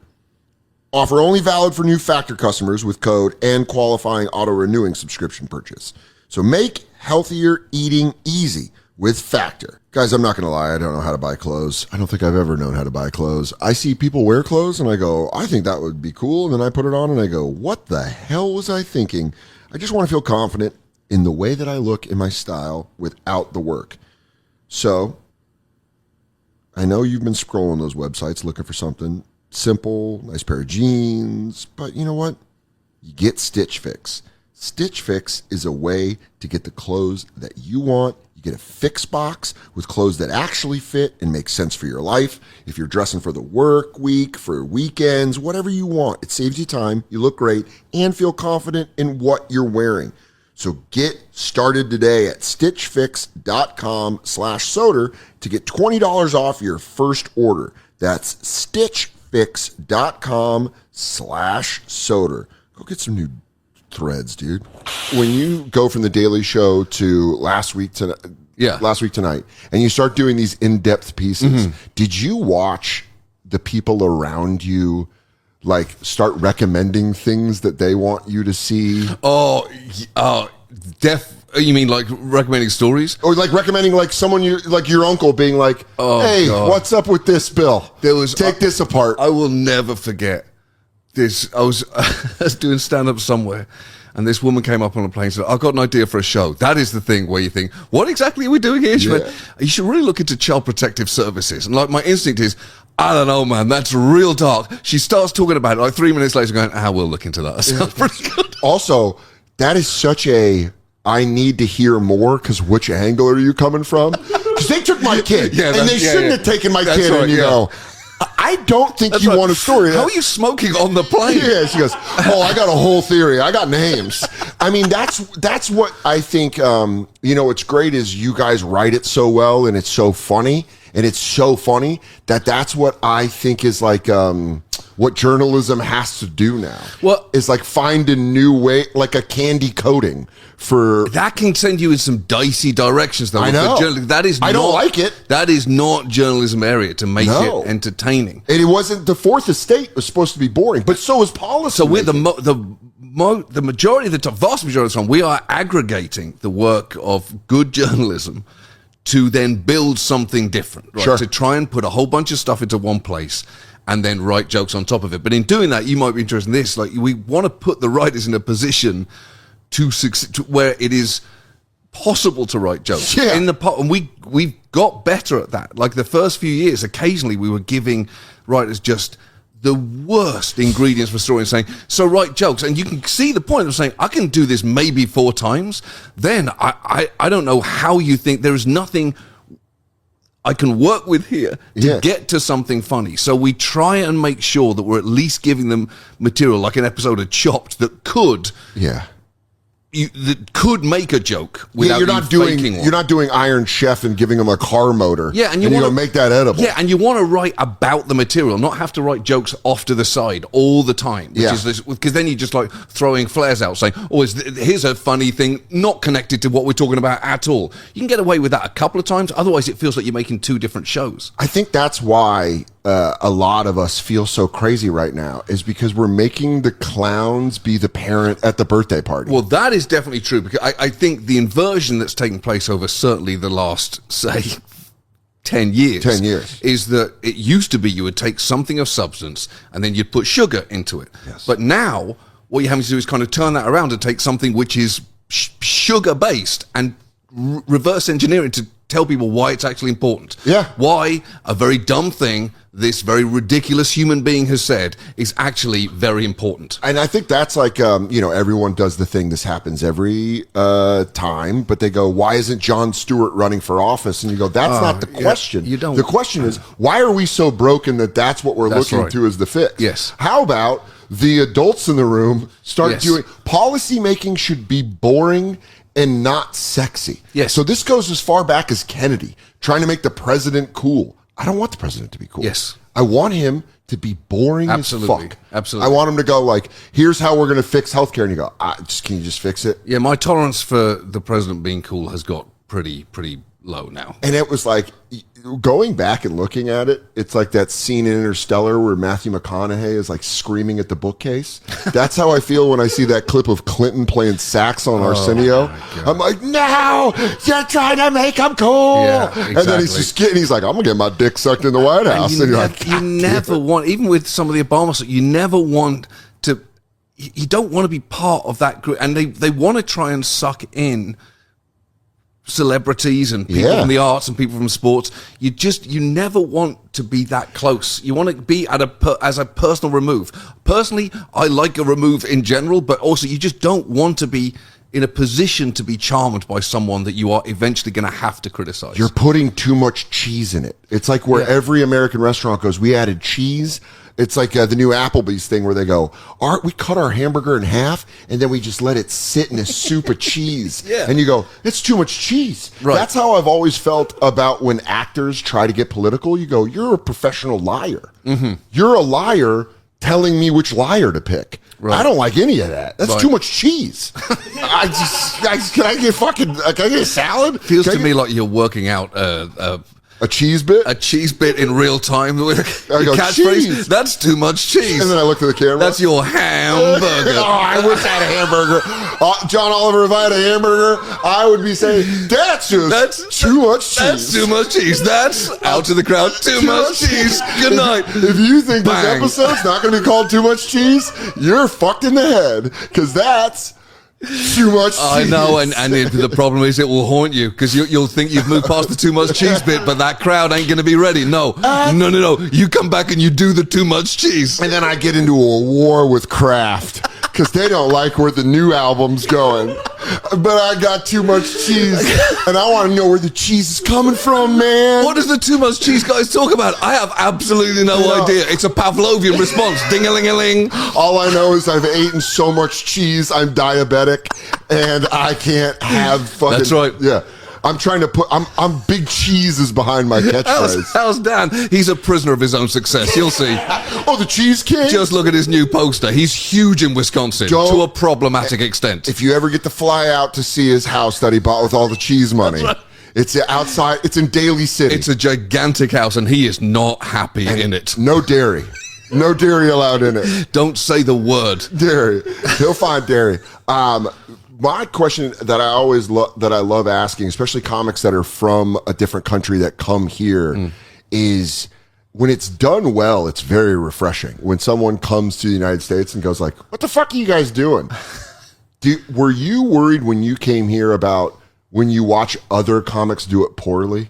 Because there are comics that come here and go like, "Fuck your president," and you go, "Well, yeah." As an American, there's some comics where I go, I had a different relationship pretty early on with the country, because I knew that I wanted to stay here before my immigration status made that a certainty or even a probability. Sure. So I was talking from a slightly different position, not as a tourist, more as like someone who was trying to take ownership. Sure. And as a British person saying that taking ownership of a country historically has some red flags attached to it. I don't know what you're talking about. It doesn't matter. No, there's a whole reason that a continent a full world away worships your queen or your king now. I remember last year when Trump was talking to the president of Liberia and saying, "That's amazing that you speak English." And you go, "Oh, there are historical reasons for that, dude, that you do not want to get into, and you will deny after being presented with the facts." Buddy, you're going to find out the last 200 years, the English has been pushed in a way that we're not too comfortable with. Teaching English as a foreign language to a genuine fault. That's always like when one of my friends goes, "Why are there so many Mormon Samoans?" And you go, "Let's not."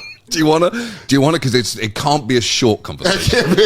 I don't think it's that they thought they were cool, that they got caffeine sucked too. Yeah, so I found that I wanted to come here not just as a external critic, but a critic from the inside. So I started changing the way that we were writing those chats at the Daily Show. Often went for the first year or two, it was often you, and the jokes were pretty reductive coming from "you're doing this," and I then gradually changed that to "we," because I'd been there for long enough that you can't really play that card anymore. I remember talking to Ronnie Chang and saying, when he first got here, saying it'll take about a year for you to like understand, after doing stand-up here a lot, what position that you are occupying in terms of talking from, if that makes any sense. Yeah, that's fascinating, because, you know, I think when I went over to the UK and I did some shows in Ireland and I did some shows in London and then Fringe, finding that it's very tempting to come in there and go, definitely, "What the hell are you guys doing?" And by the way, I'm guilty of it. If you were at any of my shows at the Soho Theater, there was like me going like, "You guys run out of ice?" And but it's of course, like a very American, you know. But of course, I think that's just a function of being in a place for a short amount of time. And you realize, and whether you're asking questions of like, "Why do you do this?" in any kind of good faith and being interested in the answer. Yeah. So that's where it gets much deeper. I think. Because I've also seen just people come here and then they go so hard in the paint against our government and don't let up for so long that you go, well, you're almost like snap out of it and you go, "Motherfucker, you don't vote." Like there is that, and that happened to me early on when I moved to New York, because I had the feeling, obviously it's not the same feeling, but when you move from outside New York City, which you were experiencing at the same time as you're coming to the country, there's a feeling, New Yorkers are very like, yeah, why'd you look up? You know, you go, well, it's a giant building. And they go, hey, don't look up. Like, it's like a little thing where you go, that's such a natural response to be blown away by the architecture. And then they go, this fucking idiot. And you're like, I didn't know. Look at him. Look at the curiosity on this little deer's face. Yes. Oh, country mouse. Back to the woods in New Jersey. Yeah. And I'm coming from Colorado. My favorite thing was I had an ex-girlfriend whose whole family was like New York, New York, New York. Like, okay. Like I'm talking about 5 generations in a borough. So they're very like, you know, and her mom would talk to me like I was a mountain person. Like she would go, like, she would say something. She'd go, do they have that in Colorado? And you go, yeah, we have streets and hospitals. You'd be blown away by the infrastructure that we've been able to build on the side of our mountain. It's flat if you've ever been to Denver. Yeah. But there is this feeling of like, so I kind of understood. We've done it with less oxygen than you, which is more impressive, technically. Pussies. We also get storms thrown at us from the mountains like it's some sort of, like Zeus is casting down lightning bolts on but us. Fifth Avenue is icy. That must be tough. Oh, but these people don't know how to drive. You guys don't know how to drive. You're cutting people off at every fucking moment. Not once. You know what's funny is the lamest I ever felt moving to New York was the first time I drove and someone let me in a lane and I waved. And I was like, I shouldn't have done that. Yeah, that is some Midwest. That's some bitch. That's some bitch shit. You do that in New York, and you go, I guess I'm going to pee sitting down for the next week. You know what? Let's not just let New York ruin all manners everywhere. You could reintroduce the wave. Yeah, but that would be pushing it. Just do it with confidence. I'm telling you right now, John. I'm thankful you let me in. I refuse to be humiliated by expressing my gratitude. Good day to you, sir. Thumbs up to you. I would tell you that would have to pair with a couple of assaults, very public assaults, to let people know this guy doesn't fuck around. Really? You better wave back. That's New York. New Yorkers only respond to violence. Just to be clear, Dan, I don't think that is the acceptable exchange rate for a single wave. 2 assaults? No, 1 assault. No, it's a 1-for-1. Okay. 1-for-1. One assault for a wave. If the wave goes wrong. I'm just saying that the assault has to be the insurance policy on the wave. Where if you wave and they don't wave, then commit an assault. I think that is a race to the bottom and you end up in the purge again. Okay. But what can come from the bottom but nothing but up? You're saying things got so bad, burn everything to the ground. And then the wave will be installed We're first. certainly tantalizing with that as a society, saying, could we purify this with flames? We could. Should we? That's a much more complicated Everyone look at your phone. The flames are grabbing everybody. And you look at your phone and you go, the flames are everywhere. I can't fucking get out of this. When you moved here and you're working at the Daily Show doing stand-up, was there ever I want to just go back to the UK? No, never.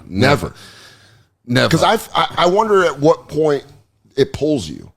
Like, do you go home and you go, it would be nice to be here or spend more time here? No, not really. I mean, I will say, like, this goes back to what you were just talking about. The idea of being an outsider is helpful in comedy, right? Because you see things in a different way. So that becomes, there's a high function to that. Yeah. So expressing yourself as an outsider while increasingly not feeling that way is an interesting position to write comedy from. Also, just being at the Daily Show at that time, that was pretty much the high water mark for doing the kind of television that I was interested in. So I'd done so many terrible versions of that show in England. Like, worked as a writer on bad shows. Oh, just clear knockoffs? This goes but not with any sense of what the thing you're trying to knock off is fundamentally built on. I remember this goes right back to what you were saying earlier on. I did one terrible version of the Daily Show. We were writing... Oh, as it gets warmer and you get older, things start hurting.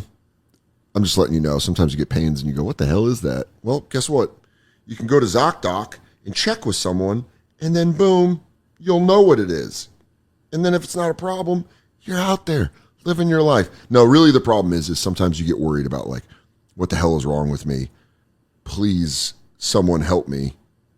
And then you're like, dude, this doctor completely put my worries at ease. Go to ZocDoc.com. It's an app. Just keep it on your phone, and then you can look up specialists in your area that are also in network. You get rid of the stress of getting the appointment and just get the appointment. Stop putting off those doctor's appointments and go to ZocDoc.com/Soder to find and instantly book a doctor you love today. That's ZocDoc.com/Soder ZocDoc.com/Soder. ZocDoc.com/Soder. Thanks, ZocDoc, for sponsoring this message. I remember this goes right back to what you were saying earlier on. I did one terrible version of the Daily Show. We were writing a show where the host, there was one comedian, there was one newsreader, and immediately you think that's a good idea from the outside. Sure. It's immediately a problem. He can't do this. Yeah. He not only does he not have any kind of comedic cadence, also he shouldn't be anywhere near this. We were doing this one. So wait, the newscaster was button up. Was it one of those things where you had a straight man and a comic? Yes, but was the straight man trying to be funny? I think what they were trying to do was, let's do fake news in its most pathetically reductive form. Like we've got a real newsroom and a comedian, but he literally, you would pitch him jokes and say, I can't say that, I've got to read the news tonight. When you're right, you can't say that, so maybe you fuck off. So maybe this entire idea is fucked. It's a different job. Yeah. You shouldn't. Yes. We are tainting you by your presence here, so you shouldn't be here. You're actually the problem here. This ointment is fine. You're the fly. That is, to me, that's when actors try to do stand-up. But I think what they were, for sure, but I think what they were trying to do was emulate John, who was very clear about what he was, that he was a comedian in that job. Yeah. So all of those articles about America's favorite newsman, you're putting that on him. There's a very clear consistency, albeit very clear, singular editorial point of view running from him through the show. So it was a total misunderstanding of how you make these shows. Now, when you get to your point of actors, I'm not sure that I've seen a single, maybe, but it doesn't count. I was going to say Jim Carrey's Andy Kaufman, which doesn't matter because it doesn't. Of course, because he's paid his dues. So there's also guys. What's crazy is I think it's a very weird relationship acting and stand-up are, where I think great actors can come from stand-up, right? But I don't think great stand-up can come from actors. I think when unless actors they've done it, right? That's the thing. Unless they've done it. Well, that's what I mean. I mean, starting off your base, right? Your base starting at stand-up. I think you can grow to be a great actor. Leaves Michael Keaton, Tom Hanks, for sure. I think there were a lot of people that started doing stand-up that left it behind and became world-class actors. I've never seen an actor leave acting and become a world-class stand-up. Oh, yeah. Because the base is like so unimportant versus acting. Well, and also it must be hard to start stand-up as a famous person because you're starting with an unhelpful amount of credit in the bank from an audience, right? Exactly. You can't help but disappoint them gradually. And also you're not going to fail in the ways that are important to fail to get good. It goes back to what we were saying at the start, right? You need to be chiseled in the kiln of catastrophic failure. You need to be comfortable being painfully humbled. Yes. Painfully humbled. And I think that's why rich kids who start businesses never do well. Because they're like, when you hear about some famous person's child is starting this fashion brand, you go, well, I hope someone else is running it that started a small business and has failed. Because these rich kids, it's, he sees me talk about this all the time, but I call it the mafia boss son. Like Gotti's son could never be in the mob. He can't run the mob because the guys he's around are like, we killed people to survive. And he's like, I didn't get a Rolls Royce until I was 17. And you're like, it's just off. Tony got it from his dad, but AJ wasn't getting it from Tony. That's exactly. That's exactly it. Like Tony kind of saw, The Sopranos is like one of the best examples of it. Because AJ, you go, well, I don't want him to be a mafia member. I want him to be a kid from the Burbs. Also, Tony The Sopranos, that is an objectively funny show. Very funny. So like pound for pound, many more laughs in there than it's ever given credit for. And also on the rewatches, you realize that there's like pratfalls that aren't supposed to be pratfalls. Like there's like the way bodies fall or like the way noises they make. You go, that's funny. Like I know we're in a serious scene, but like the way Tony will beat someone up and like do something with his hands, and you go, that's hilarious. It's Buster Keaton if he bled. Yes, Someone that was the pitch. There you go. I don't know where this world's going to be, but it's Buster Keaton if he bleeds. What if he's hanging off the clock, but he's dislocated his shoulder visibly? But the guy that owed him the money is holding him. Yeah, it is. I mean, I think there is like, when you go back and watch, I like humor as a flavor. I don't like it as a base when it's supposed to be something important. Right. I think that's what we were kind of talking about. Definitely. And I think if you're going to be funny, you add the sugar on the top. I think that's why I love Maria Bamford so much. She's because it's relentlessly funny. Yeah.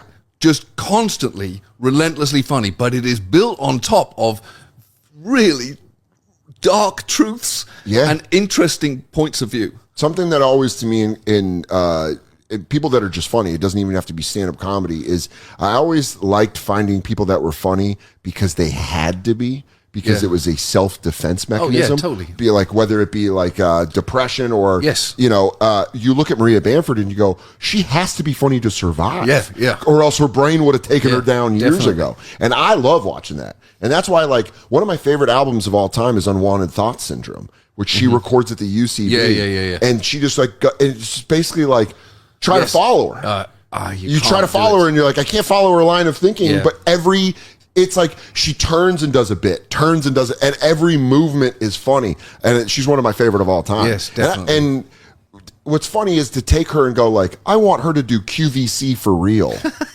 That's what it feels like sometimes where they're like, no, I'm listening to this person for real. And you're like, well, she's very loudly mentally unwell. I think you should probably just enjoy her being funny. Yeah, she's the. But that's where we're at absolute now, greatest. where everyone is accessible. What I love about Last Week Tonight is you still do the thing of like, hey, we got an episode coming out. Yeah. So it'll be coming out. Yeah. Well, also, there's no like early on. They were asking HBO saying, maybe it would be good to like some late night shows say what guest is on. You say, well, you could say what you're going to be talking about. That is not inviting people in. That is a repellent. Yeah. If we say we're talking about mobile home financing thing, well, that is a hard skip from me. This only works because it's like an audience that is then trapped. And you're like, you have to trust us. We've been working on this for a month and a half. This is going to be funnier than it sounds for the first 4 minutes. What if we put a little soccer ball icon when you guys talk about FIFA? Let her know it's coming, and you go, no, I can't do that. Understand it from their point of view. Of course, that is the way that marketing works. Yeah. However, I promise you, it is best if you don't list the ingredients of this. No one's going to order We're it. coming out with this flavor. Don't tell them. Juvenile Justice for 50 minutes? Whoa! Oh, wow. Okay. Honey, set the DVR. Sunday night and I'm tired? John Oliver's talking about roofing. I can't wait to spend 50 minutes learning about the roofing industry. Is it in worse than America. I think? Oh, thanks. Where are the jokes here, though? Shingles can cause cancer. Or shingles itself, and then you're like, "Oh, what the fuck?" Got worse during Reagan? Oh, Okay. Oh, fun. Was there ever something that you were working on that you went, this might be too dangerous? Like, have you abandoned? Too dangerous? Yeah, because sometimes you go into big shit where I feel like you're investigating in a way that does uncover some stuff that probably pisses people off. Sure. That's probably my better question. You can't care about that, though. I love genuinely, to my bones, don't care. I don't have a physical reaction to it. Like I admire that. When we were, I think it's just innate. Like when we were doing one of the pieces on the Sackler family, I think at one point they called up demanding to come into the office. Like, no, you can talk to our researcher on the record. That's so funny. And that the Sackler family thought they could come in and talk to you. What was more chilling is you realize that was their move. It's like, we go into the building. You think, well, you're not coming to the building. You can talk to our researcher on the record. You can do that. I know. You can talk to her on background. But no, there's a process here, and it doesn't involve. If you think this is going to be a charm offensive, please let me save you a trip. I love that they thought they were going to come in there and go, how you doing? Have you ever been to our wing in the museum? Exactly. Come take a look at it, and you go, you started the opiate epidemic. That's right. Like, you created Oxycontin and ruined most of the Rust Belt in America. I think that's always, something that I was fascinated by Beth Macy's book, Dope Sick, and talking about the Sackler family, was this idea that they would always go, we'll get out of this. Yes. It's like a Houdini. Also, there's the amount of Sacklers who in the research of that people say, we're on a different side of the family. Went, different side of the family? How? But we don't talk to those cousins. And yet when the inheritance comes down, you all get wet, right? Yeah, they go, you're going to make sure you're on that side of the family when David dies. My hands are clean. Yeah. I think we disagree on what the word clean means. Can I tell you one of my boredom things? I started hating social media pretty quickly, being forced to do it or whatever, but I found this, after I read Dope Sick by Beth Macy, one of my searches was I would go to one of the members of the Sackler family, because they were like an influencer, and I would just read the comments. Yes, I know who you mean. Yeah, and I would just read the comments, because I would watch her delete them in real time. Where they'd be like, blood money, and she'd be like, new dress dropping, and they're like, I lost my mother to heroin because of you. And then it's like, okay, that's not a sexy comment. And watching that made me, I know this is sick, but it brought me this like weird joy of like, fuck yeah, they should be pushing At that point, when there was almost nothing to hope for in the way of justice, it felt like that was the most justice you could hope for. a stain. Yes. Even if it wasn't going to be a legal process, you were going to be stained by it. I think we're going to be going through that a bunch with this administration and what they're doing. What a stain is going to have to follow some of these people for what they're doing for the rest of their life. Can I just the tell justice you, system won't catch up to them. I know you're absolutely correct that the justice system won't. Where I have to individually take responsibility is just hope that in 2 years my career isn't going so poorly that Caroline Levitt's sitting there and I'm going, yeah, it is a bunch of bullshit. You know what I mean? And talking to Mike going, clip that. That was real good. That was real good when I said that Vanity Fair piece was bullshit. You know what I mean? Like, can I tell you that's where my worry is? It's not even on the justice system. The algorithm likes it when you carry water for the Trump administration. Who are we to argue with it? John, the views are through the roof. Yeah. But it's like, there's a part of me that, like, that's what I fear. Is that, like, oh, God, I hope I can fucking dig my, because everything gets turned around and these people do try to go, like, you don't genuinely fear that. No, that's 100% a joke. Yes, that's right. There can't be any part of your moral compass which I genuinely try to hope I won't spit on these people. Like, it's, you know what I mean? Like, there are people that I watch that make me so angry that I go, I know you don't mean this. Well, so that goes back to what you were saying about, like, the process of comedy. I don't know how I could do the kind of journalism that people that we speak to do without knowing at some point we're going to try and write a joke about it, because it puts you in such an emotional spiral. That's why I don't fuck with as that things shit. get darker and darker. Like, if we didn't, as crazy as it can seem from the outside, to try and write jokes about incredibly depressing world events, I don't know how to deal with depressing world events without them. I've always been a big fan of watching comedians like Bill Hicks or like Doug Stanhope take these heavy ideas and make very funny. And I also think that was one of the first instances where I realized my restrictions, where I go, I don't think I can do that. Because I think I get so fired up that it's like, oh, it's just going to be me yelling. It's not going to be me being really? fun. Yeah, my humor comes from more of like an airport bar energy of like, we're just sitting around bullshitting. Okay. But I've never been the person, and I admire this in comedians, that they go, I have a problem and I think I'm going to have a funny part and then a solution and a funny part. Because I just go, well, then we just tear their eyes out. And they go, that's not funny at all. And you go, right, it's not funny. I'll work backwards from tear their eyes out. You go, okay, back up a little bit. That's right. Just I can frame it in a different way, but just know in my head, my fingers are in someone's sockets. Well, yes. When I was at Sirius XM and they would tell people, they would like brief us when we were doing the show of like, this person's going to be in the building. I'd be like, I'm afraid I'm going to shit in my hand and throw it at him like a chimp. You might have to keep, I think it was Steve Bannon the first time he was coming through. Yeah. And it was like 2015. But I was just watching him, and I'm not a political guy, but I was just kind of watching all the fuckery, which, by the way, now that all the Epstein files are out and we're finding out that not all of them, but we're finding out that the culture war was manufactured by these people. That's what I'm saying. It makes me feel less crazy, because at the time it was making me feel so crazy. I go, I know you don't really mean this shit. I was just watching on the way over here Dan Bongino's a video about saying it's I can't wait to it's every move that you would think you make. Listen, when you get in there, things are more complicated. They're more complicated, are they? Yeah. Than the reductive, self-serving way that you sold it?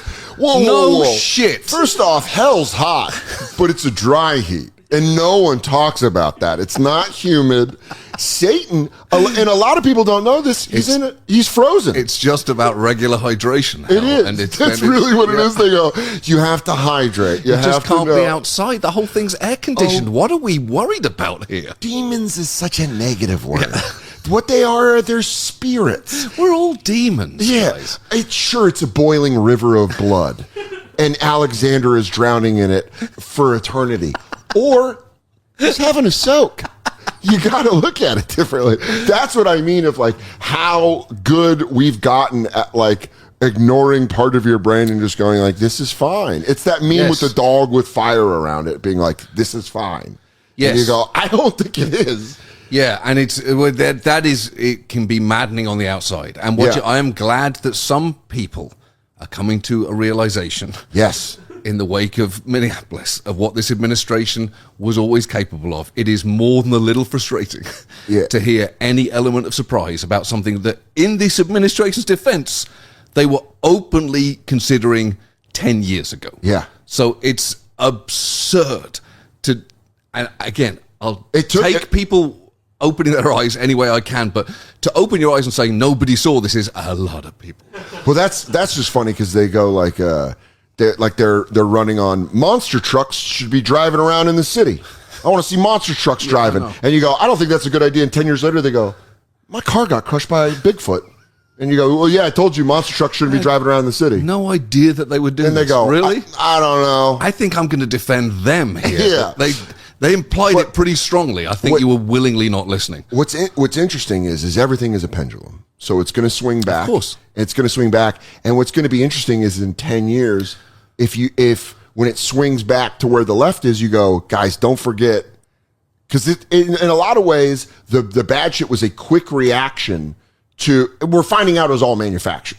Yes, I would say, like, in terms of the pendulum, it's always worth remembering it swings then back again, right? I think the most naive I've been is that after that first 6 months to a year of COVID, where it was clear that for many people who had not been watching, systemic issues were exposed and undeniably laid in front of them. Sure. And I did remember thinking, if we get through to the other side of this, maybe we have a once-in-a-generation chance to actually address systemic issues. And, oh man, did I not give Americans credit to go, we can move straight on from this, don't worry. That is the most British thing you've done, is you've gone, well, there'll clearly be a lesson at the end of this, and we're all changed. You go, have you ever been on a double loop-diddy-loop? And you go, really, brother, this roller coaster ain't over.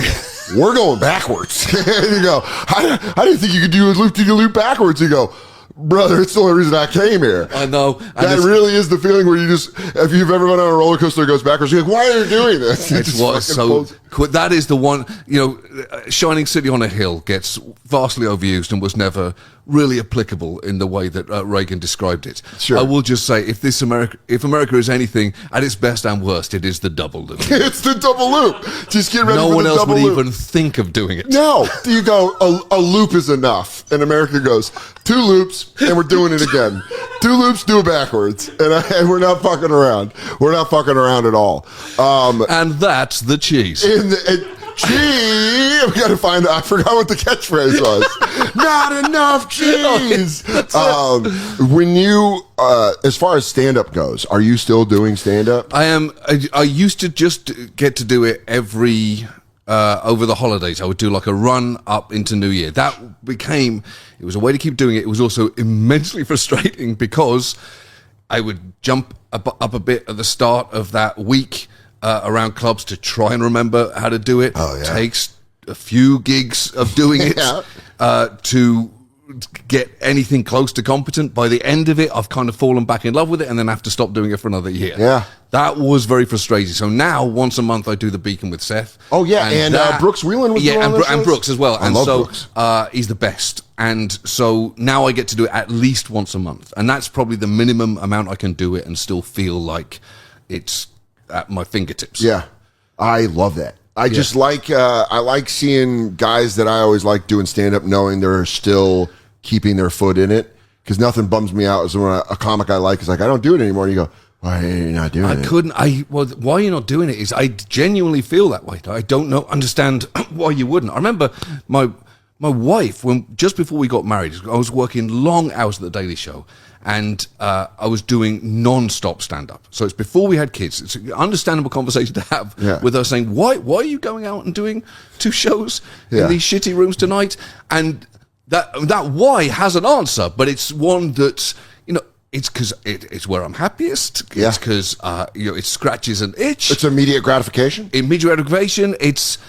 There are lots of reasons to do it, but it also feels like, as part of a broader conversation, I can and probably should do it less, given how much I'm working at this other thing.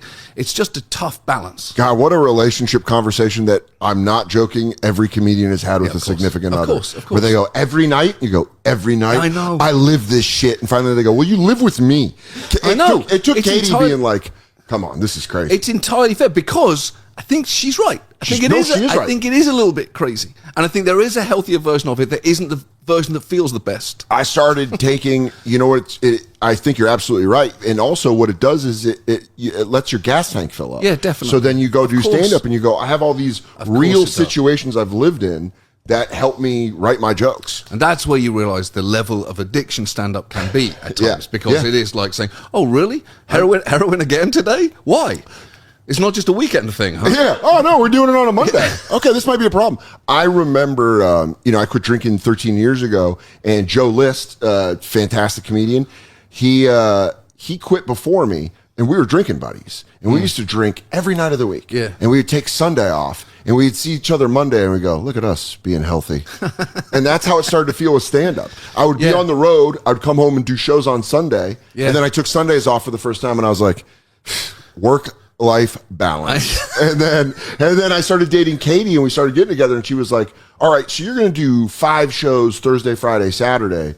Why are you doing Monday, Tuesday, Wednesday? I think she's right, but I was very, very, very resistant to that. It's a tough conversation. But it's tough because it's tough to be walked to the fact that you're wrong. It's crazy how quickly it's quickly how misogyny pops in, where you go, this dumb bitch telling me not to, and you go, wow, it's because she loves you. Yeah, that's right. Where you go, and you go, oh, she loves me and just wants to spend more time with me. Yeah. Maybe I should go analyze that. Maybe I should be seeing this as an attack. Exactly. That's genuinely what it was. Where I go, oh, this isn't an attack. She has so many times had to, like a wild animal, come up with hands of grain and go, hey, buddy, I just want you to be around more. And I'm going like, I'm just breathing heavy and kicking my fucking leg. Dude, thank you so much for doing the podcast. Also, that must be the moment where she's having an internal dialogue with, why do I want this wild animal around? Because it seems like... I honestly think if there wouldn't have been COVID, that was the moment where we were together so much. She was like, great, all right. And then when I came back, she softly was like, maybe do spots every other night. And then it worked. And I started liking it more, and now I have this like much healthier balance with life. Look at you now. Look at us now. I'm in the cheese game. We're doing all right. All the way in the cheese game. I'm pretty knee deep in the cheese game. Pretty confident I'm going to have Caroline Levitt booked in 2 years if she's not dead by a mysterious force. If you don't get sponsored by Little Baby Bells from this episode, Baby Bell, where the fuck are you at? And capitalism doesn't work. And honestly, I don't even think America does. The experiment is over. Give it back to the king. We're fucking Charles. That's it. That's all I want for any interview is to have someone say, give it back to the king. My work here is done. You check in. I'm off to do Andrew Schultz. You go back. I'm going to get them all. Collect them all like Pokemon. You're the best, dude. Thank you for coming on. You're fucking hilarious. I love your work. Thank you. For real, when they said you were coming on, I was like, no way. And I cannot wait to tell Katie that you popped seeing the Garbage Time hat. That's the first thing I saw when I got in here. Start the online petition. Bring back Garbage Time. That show. Yes, it should never have gone. It should have never gone. Oh, you got to clip that. Send it to Katie immediately. You're the best. Thanks, dude. Appreciate it. Awesome.